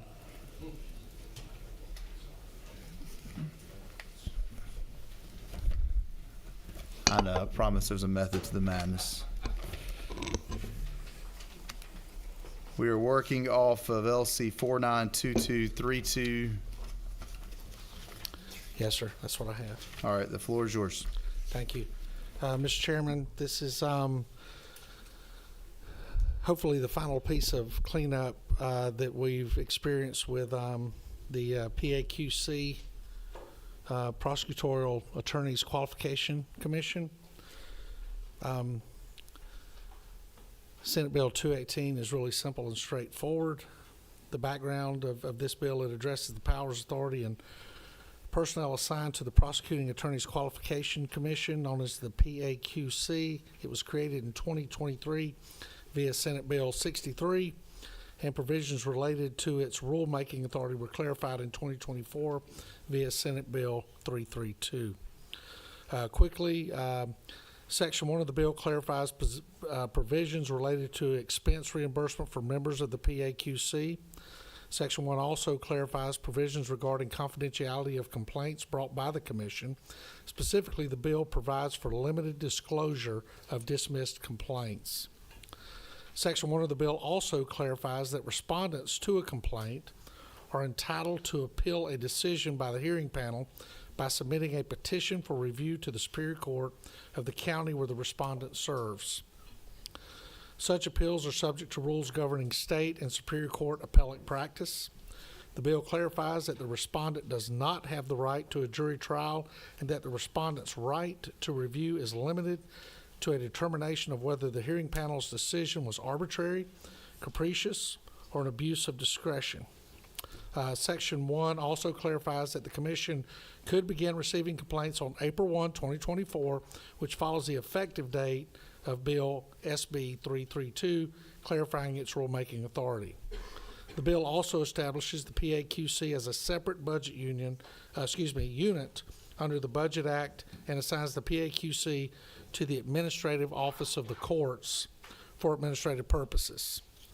Section 2 of the bill clarifies the PAQC's authority to employ post-certified investigators and provides the investigators with limited arrest powers and the ability to apply for and obtain search warrants.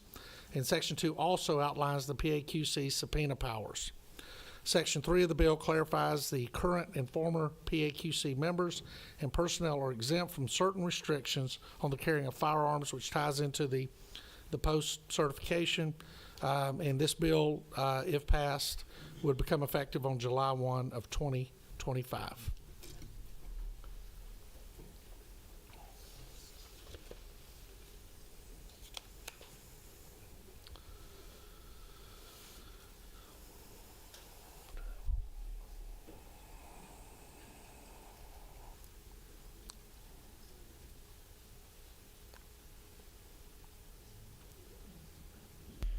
No questions from the committee. You do have a question?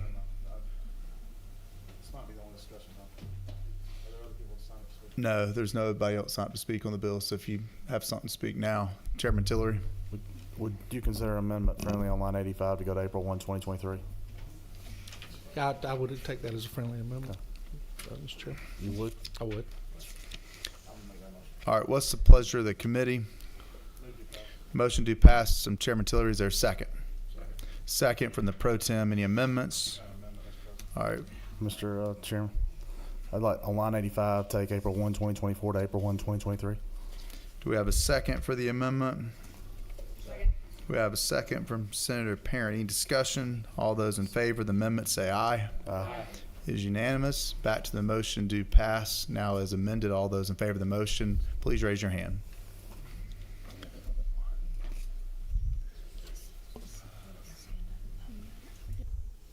It is unanimous. All right. Thank you. Thank you, Mr. Chairman. Appreciate it. Next on the agenda, Senate Bill 145, adding a new judge to the Judicial Circuit in Augusta. I believe you guys were, was it number 3 on the list? Close. Close. Thank you, Mr. Chairman. Thank you, committee. As you know, I rarely come before this committee, and this presentation will provide you a bit of intellectual respite. This is a standard bill to add a 6th judge to the Judicial Circuit in Augusta that serves Richmond and Burke County. Senator Jones and I have sponsored this bill, and I have with me today the Chief Judge of the Augusta Circuit, John Flythe, and I'd ask Judge Flythe if he would like to address the committee. I would, and I'll be brief. Chairman Strickland, thank you. Senators, thank you. I appreciate you giving me an opportunity to be here. I thought I would just give you some numbers and give you an idea about what we do and the community we serve. There's myself and 4 other judges. We care very much about the job we do. We want to provide the very best service to our community. Right now, we have 3,315 pending criminal matters. Those are all felony matters. Last year, we had 2,485 domestic filings, and that did not include child support enforcement. We did 1,159 TPOs, temporary protective orders, were filed last year. Those are matters that oftentimes involve domestic violence and can turn into very serious matters.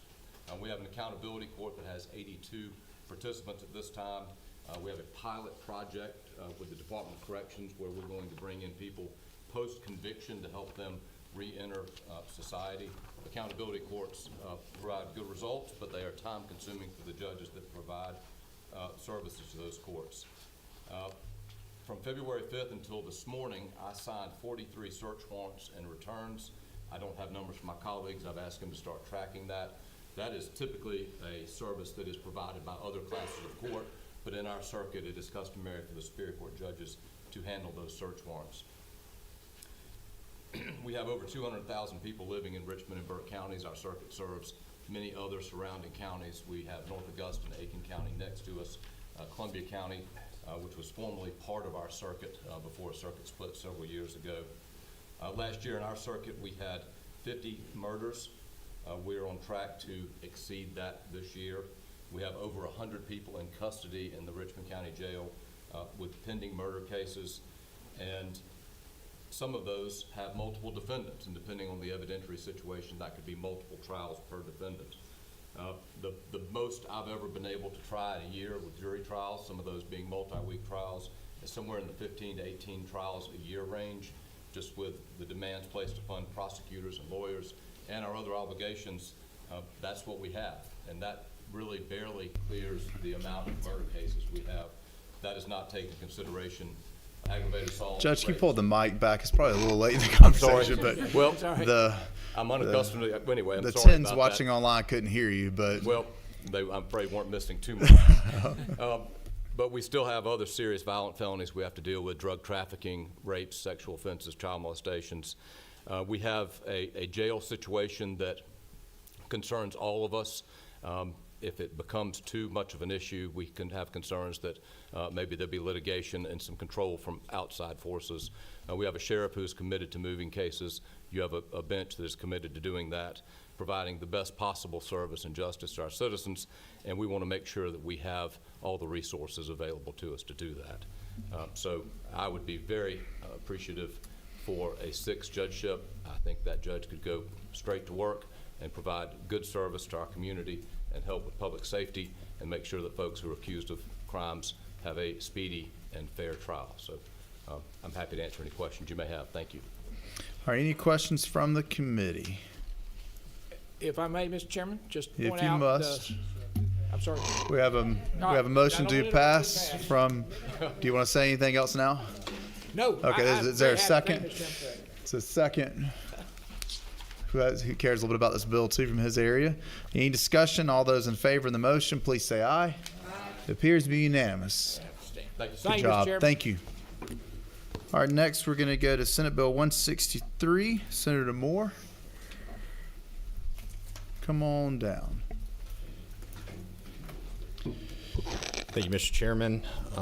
Got here Mr. Alex Dorr with Georgia Gun Owners. This is a real simple piece of legislation. It's really not changing anything in the law, except updating preemption from a $100 recourse up to a $50,000 recourse. And the reason why this is needed, some different mayors, municipalities across the state have implemented local ordinances that violate all Georgians' Second Amendment constitutional rights, and this gives citizens of our state a means of recourse to not have those rights violated. because ultimately we as the General Assembly have more authority than a local municipality. And Senator, make sure I did this for the record. You're off of LC 394548. Is that right? That's right, Mr. Chairman. All right. Mr. Dorr, do you have anything you want to I do. I'm Alex Dorr, the political director for Georgia Gun Owners, and I represent tens of thousands of members and supporters across the state, and we are here in full support of Senate Bill 163. We have a problem in Georgia, and that is that we have Democrat mayors who are turning their thumbs to this body, and they are implementing gun control ordinances that they do not have the legal right to do. The mayor of Savannah, for example, has passed an ordinance that will fine you $1,000 or put you in jail for 30 days if a criminal breaks into your car and steals your gun. You're the victim of the crime, and the mayor of Savannah wants to put you in jail for 30 days. That law, that ordinance, is void per the Attorney General, Chris Carr. He sent an opinion letter, and the mayor responded, "Sue us. We'll go to the Supreme Court. We're fine with this." And that ordinance still stands. And I think the reason is because the fine is only $100.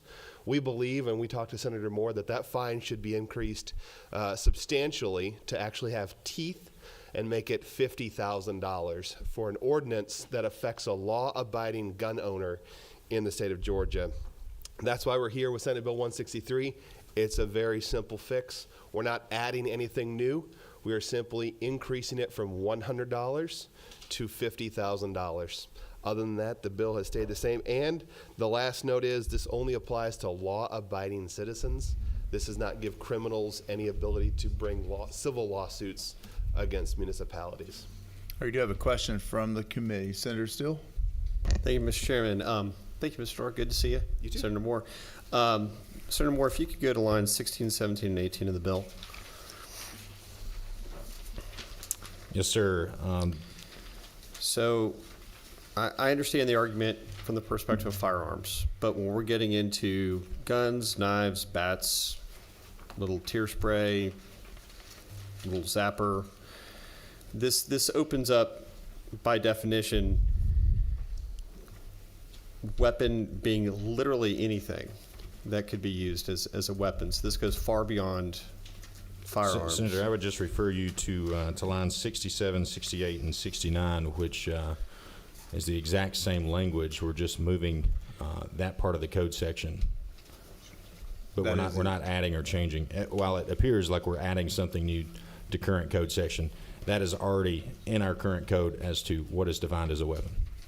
Right, but then if we jump down to 77, 78, any individual who is a lawful weapons carrier, I fear that I know what you're trying to do, and I appreciate it, and I just don't want us to get into the weeds on defining what weapons carrier is when people have different methods of self-protection with that. Sure. The legal weapons carrier was a definition that was updated with the passage of constitutional carry in 2022. So that definition being put in here like that is to update the language to what the law currently calls a legal weapons carrier. So that in line 77 or 78 is why that is in there, is it reflects what Georgia now considers to be a weapons carrier. That didn't change. That's just a more reflection of what current wording is. And back to his point, we don't know why. We don't ask questions from Legislative Council. We don't know why they struck those lines and moved them up on top. We just thanked them for the bill and we left the room. So just to provide clarity, Mr. Walker, did you work on this one? No, Mr. Chairman, I don't, but we do take opportunities to clean up the code wherever we can. Is that change, though, simply a cleanup? It is a cleanup. Okay, so there's no new definition for weapon. It's not a new definition for weapon, correct. That is just a cleanup, and then the term lawful weapons carrier is defined in this bill as well at lines 14 and 15. So. Okay. All right, you do have other questions? Senator Watson. Just thank you for bringing this bill. And can you just, I was well aware of the situation in Savannah, being from Savannah, as I've previously stated. Tell me what happened. So he made that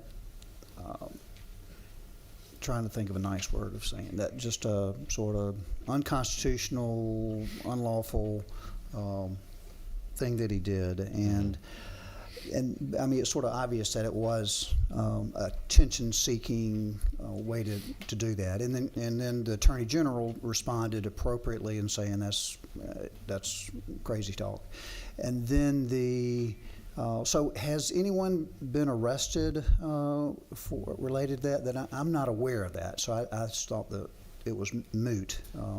Or help me out here. Senator, what it certainly does is it creates a chilling effect for all Georgians. I'm not arguing that one. Yeah, to go to Savannah. I'm in agreement. Yeah. I just wondered if you had any further information for me. We have not heard of the fines being issued yet. What we did hear is from frontline officers in Savannah who are refusing to write the citations because they know that it's illegal. At due time, I'm... All right, we have any other questions from the committee first? Leader Hatchett. And I'm in support of this legislation. I just want to make sure we're doing what we need to do here. In the constitutional carry bill that passed, weapon was defined as a handgun or a knife. And we're expanding the definition of what a weapon is here. I just want to make sure that is your intention. That's what we want to do with this code section. Senator, my intention, as I laid forward in the introduction of this piece of legislation, is just to bring preemption up to a modern era, going from $100 to $50,000. That definition, as Legislative Council has indicated, is simply a cleanup measure. Okay. To be clear, because you're saying two different things, are you saying we're providing a new definition for weapon under this bill? That's my perspective, and I know that they had printed out, or you had referenced. Obviously, we're striking the definition that was already in this code section, but when you referenced constitutional carry, and I went back and looked, and constitutional carry weapon is only defined as a handgun or a knife. So let's let Mr. Walker, because if you look at lines 14 and 15, we do cite back, I'm assuming, to the same definition we had previously. But I'll let you weigh in on that. Yeah, in lines 14 and 15, Mr. Chairman, we are referring to the constitutional carry code provision. So lawful weapons carrier shall have the same meaning as set forth in this code section in Title 16. And in that code section, lawful weapons carrier means any person who is licensed or eligible for a license pursuant to code section 1611-129 and who is not otherwise prohibited by law from possessing a weapon or a long gun. And it goes on. But so the reference in this bill is to the lawful weapons carrier. I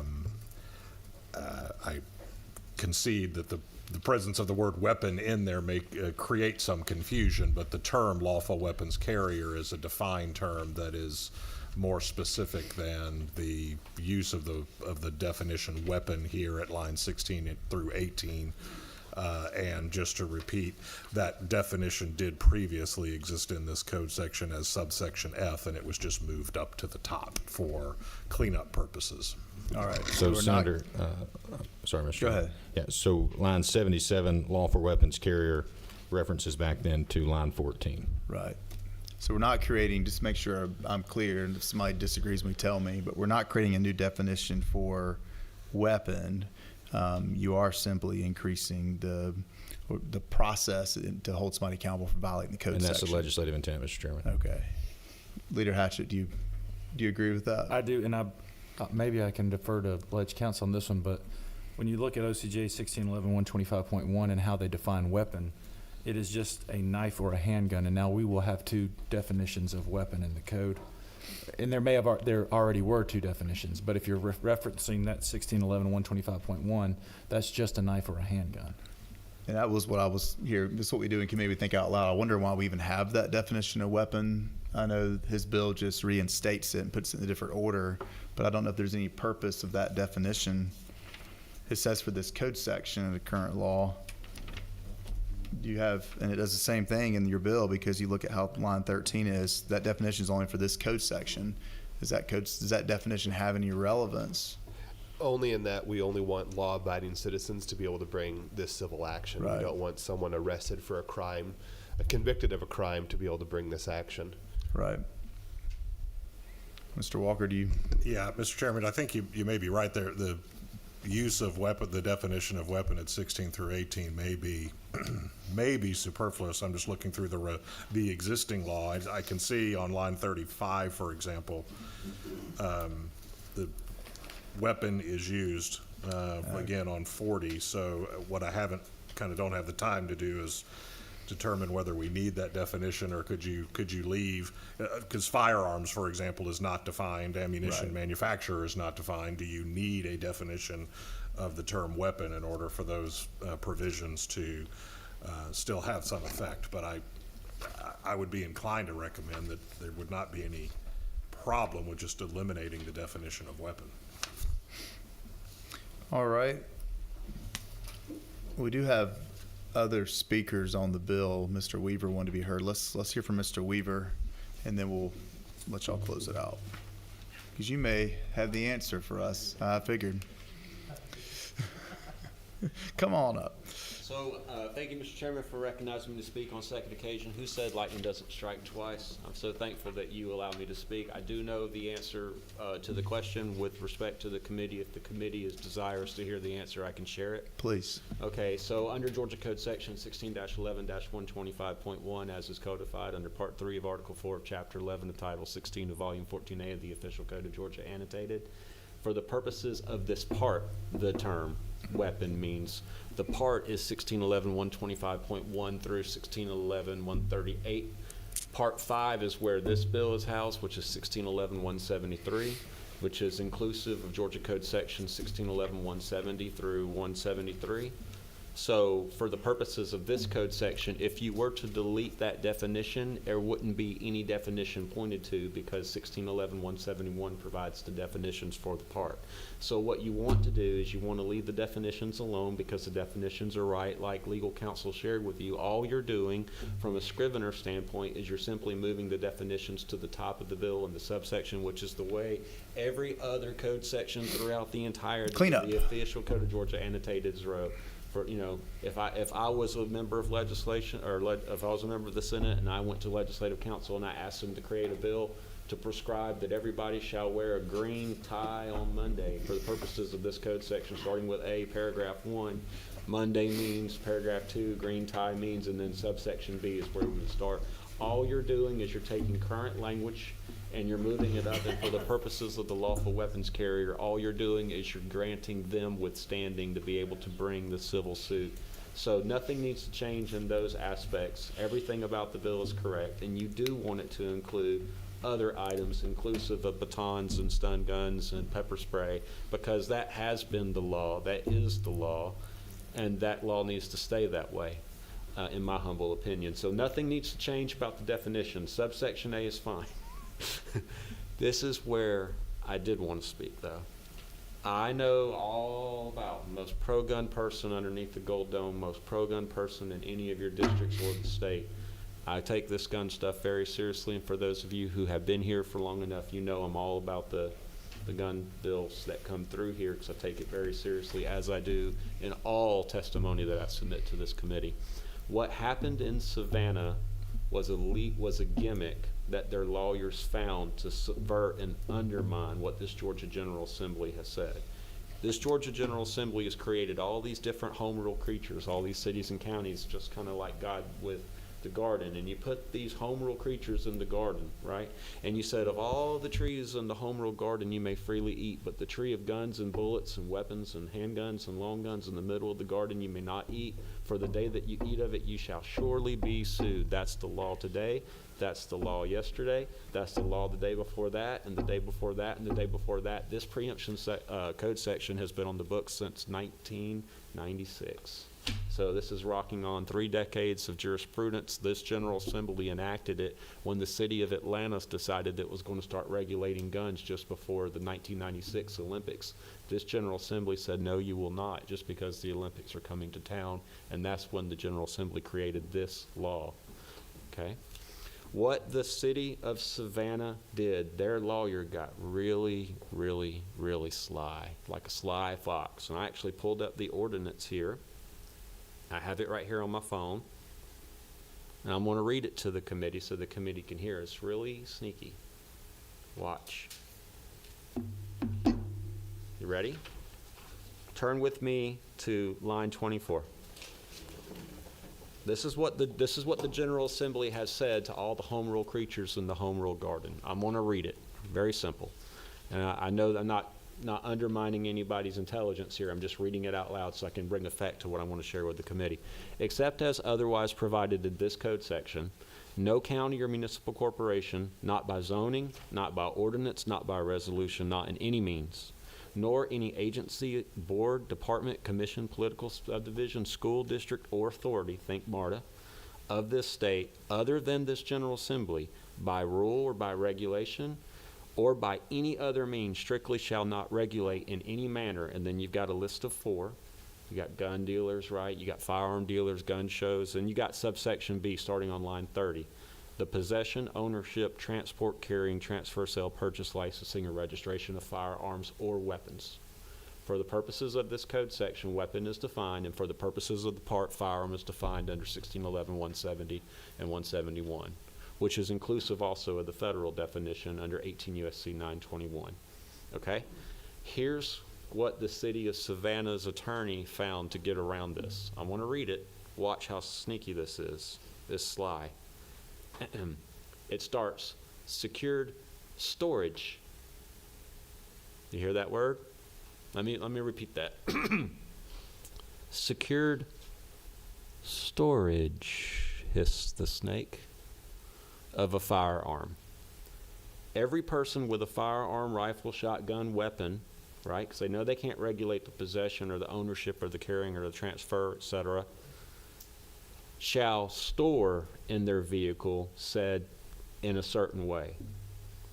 Store. That's how they got around the roadblock.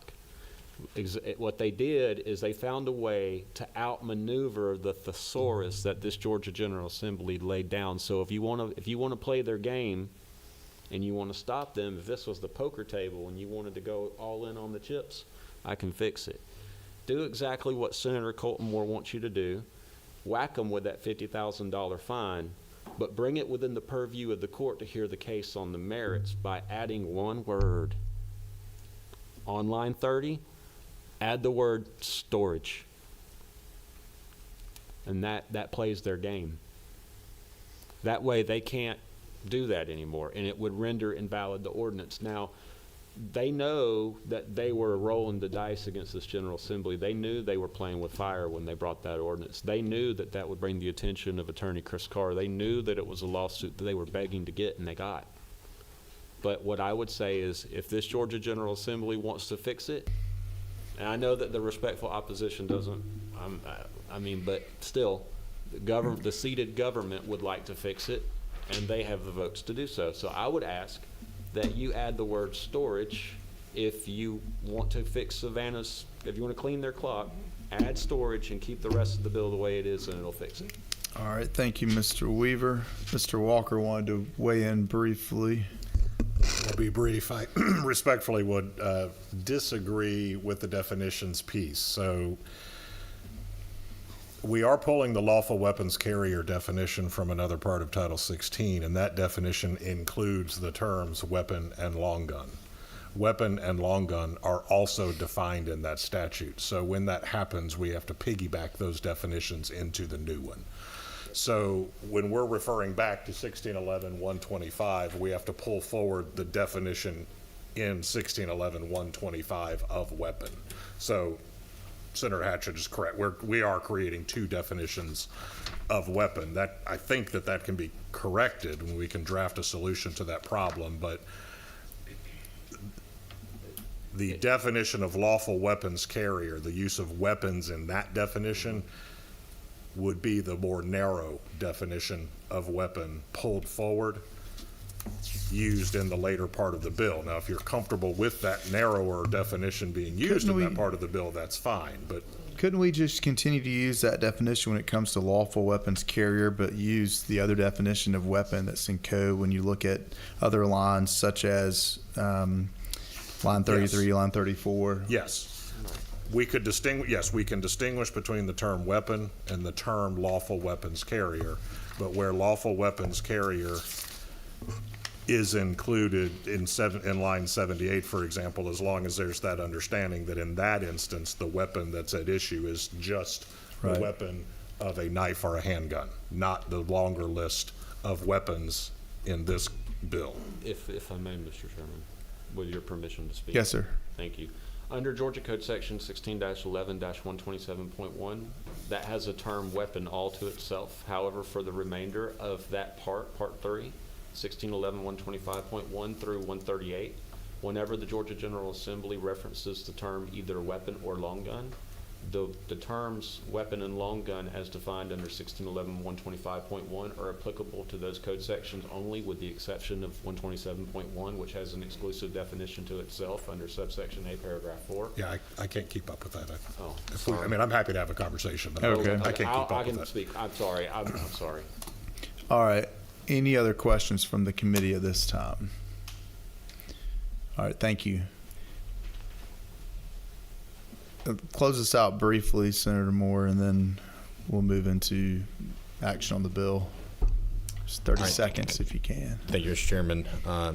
Like I previously mentioned, it's a simple bill. I would be open to some friendly amendments if you wanted to add storage to that list. When it comes to weapons, the definition of weapons, I think Mr. Weaver gave a good explanation in that. And obviously the legislative intent is just to update what is current existing law. All right. I would think it would make the most sense if we're going to move the bill to not eliminate that definition, just because I don't know what else we're doing, because we do have the word weapon in that code section already. And it seems like we would be potentially changing what a weapon is without defining it in this code section. That's my only fear. My suggestion will be, if the bill does move, if it's going to get through rules and go to the floor, that we look at this with Ledge Council in more details to make sure we get it right. No, we all have the same intention, it seems like, on what the bill should do. Certainly, Mr. Chairman. All right. What's the pleasure of the committee? Motion to pass from Leader Hatchett. A second from Chairman Watson. Sorry. You both said at the same time. Do we have any amendments? I do, yes. All right. Can we do the, if okay with Mr. Walker, do the Weaver amendment and add on the word storage on line 30 as he suggested? All right. Do you want to put it after possession? Does it matter, Mr. Walker? If it's okay, Mr. Chairman, we could just put it at the end of line 30, just storage, comma. Okay. Is there a second for the proposed amendment? It's a second. Any discussion on the amendment? All those in favor of the amendment, please raise your hand. 4, all opposed. 3, the amendment carries. All right, back to the motion to pass now as amended. All those in favor of the motion, please raise your hand. 4, opposed. 3, motion carries. All right. Mr. Chairman, thank you. This is the very first piece of legislation I've ever passed out of a committee in my entire legislative career. So thank you very much. And we're not an easy committee, as you see. All right.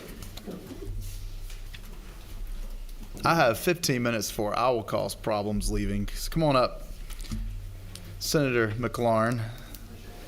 Important bill, but how fast can you present it? Senate Bill 173. Working off of LC 550401. Floor is yours. Thank you, Mr. Chairman. I will try to be brief. I regret detaining the committee and also the judges who have come to testify.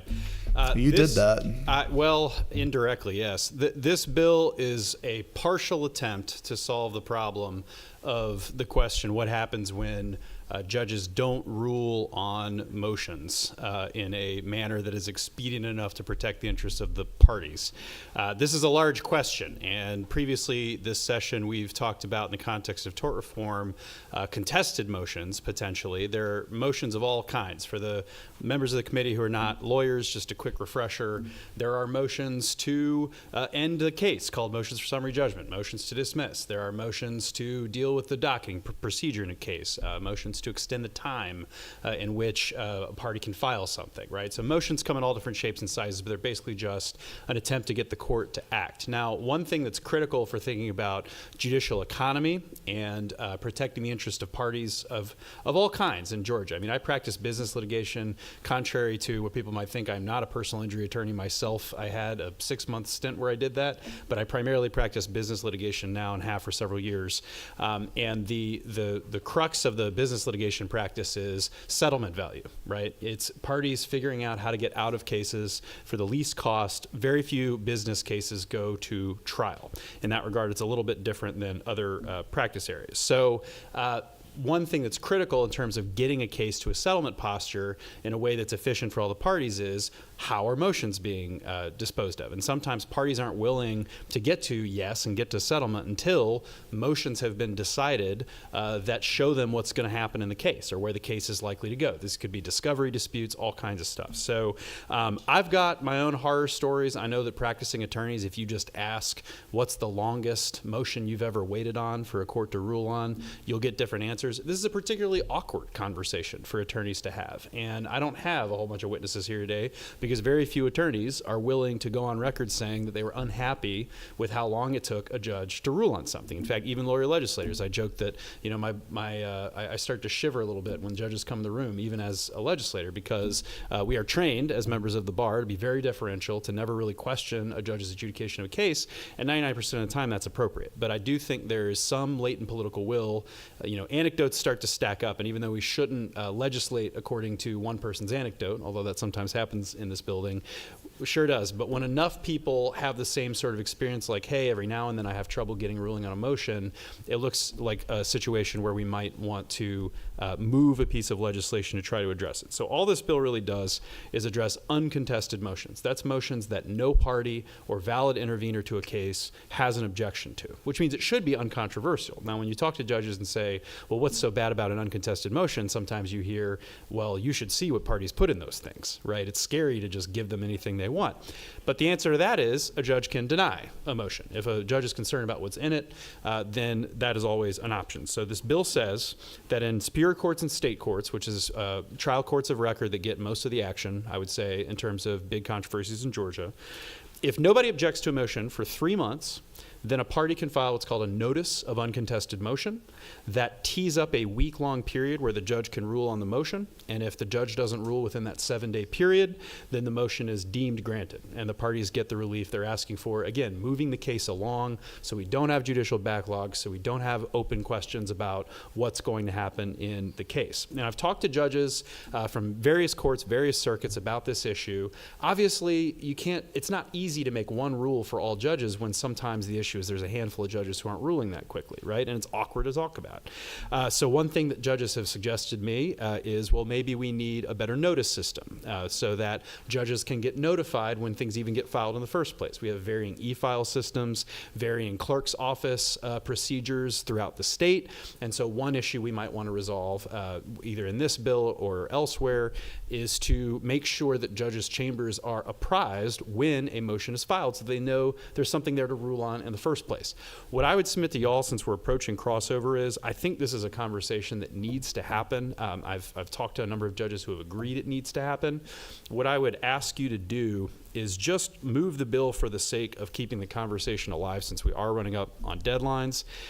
What I would ask is, if you've got judges in your circuits that you want to consult on the best way to address this issue, we can talk about how to deal with clerk's offices, how to deal with notice of motions, make any amendments necessary. But I think the core of this bill is just saying, if there's something everybody agrees on and all it takes is the judge to sign off, let's have a mechanism for reminding the judge that the motion is there and giving them an opportunity to give the parties what they need to resolve the case. Thanks, Mr. Chairman. I'm happy to answer any questions. Thank you for bringing the bill, and I'll say, as someone that practices in a pretty large area, it's very rare that a court is not responsive, but there are some judges that just are not responsive, and why, I don't know.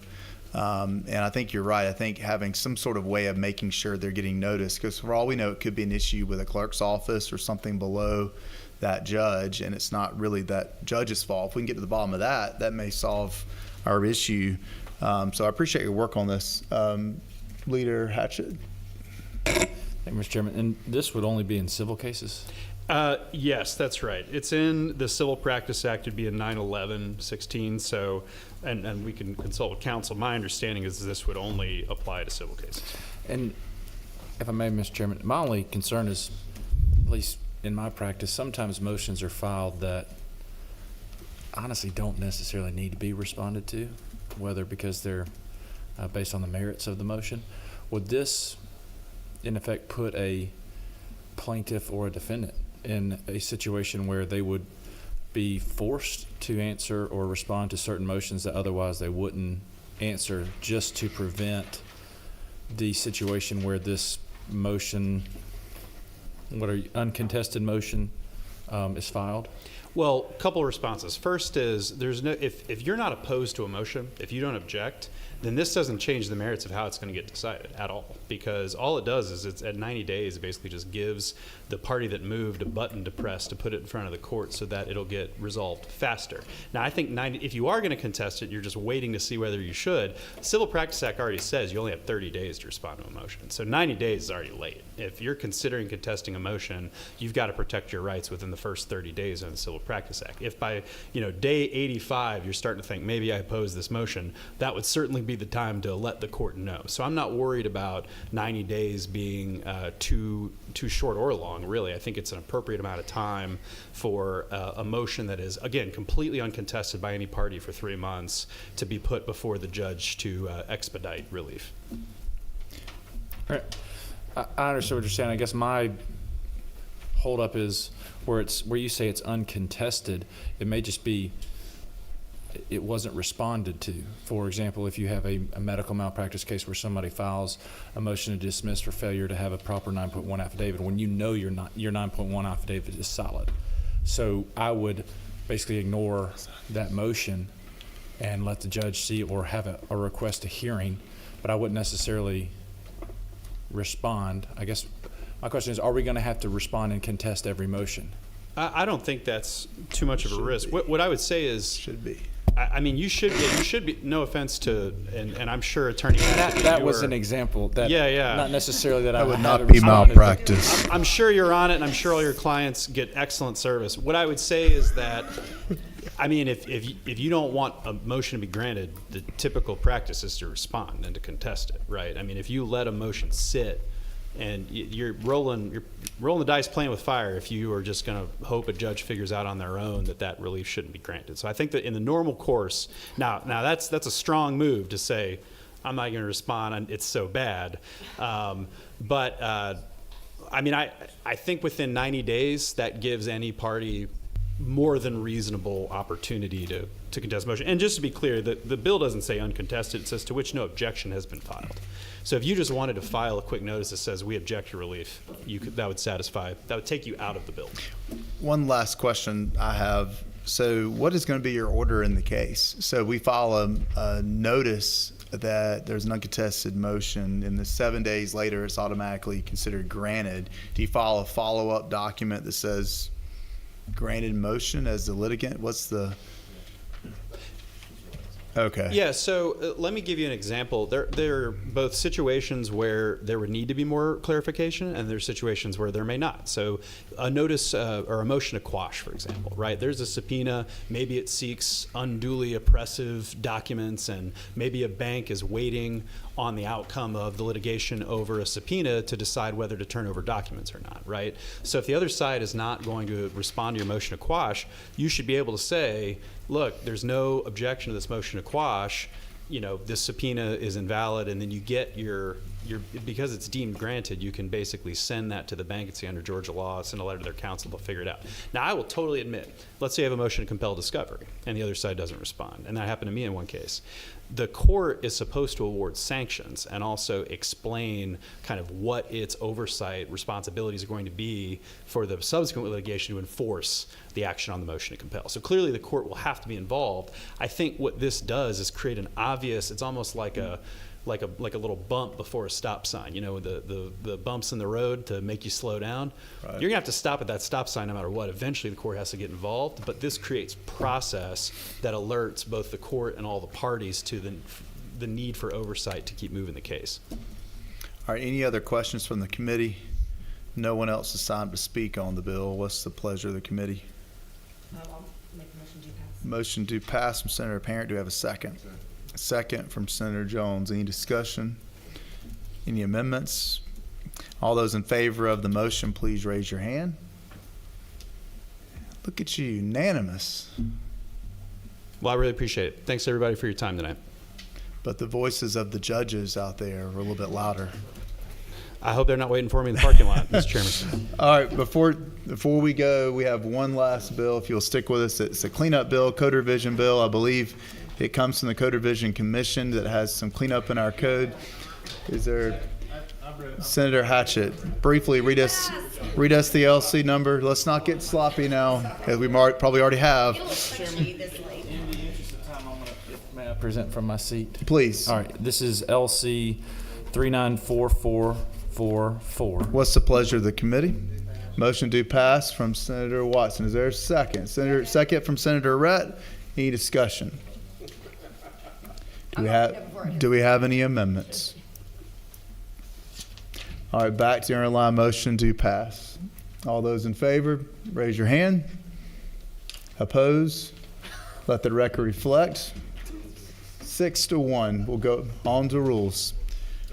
With that, we are adjourned. Thank you.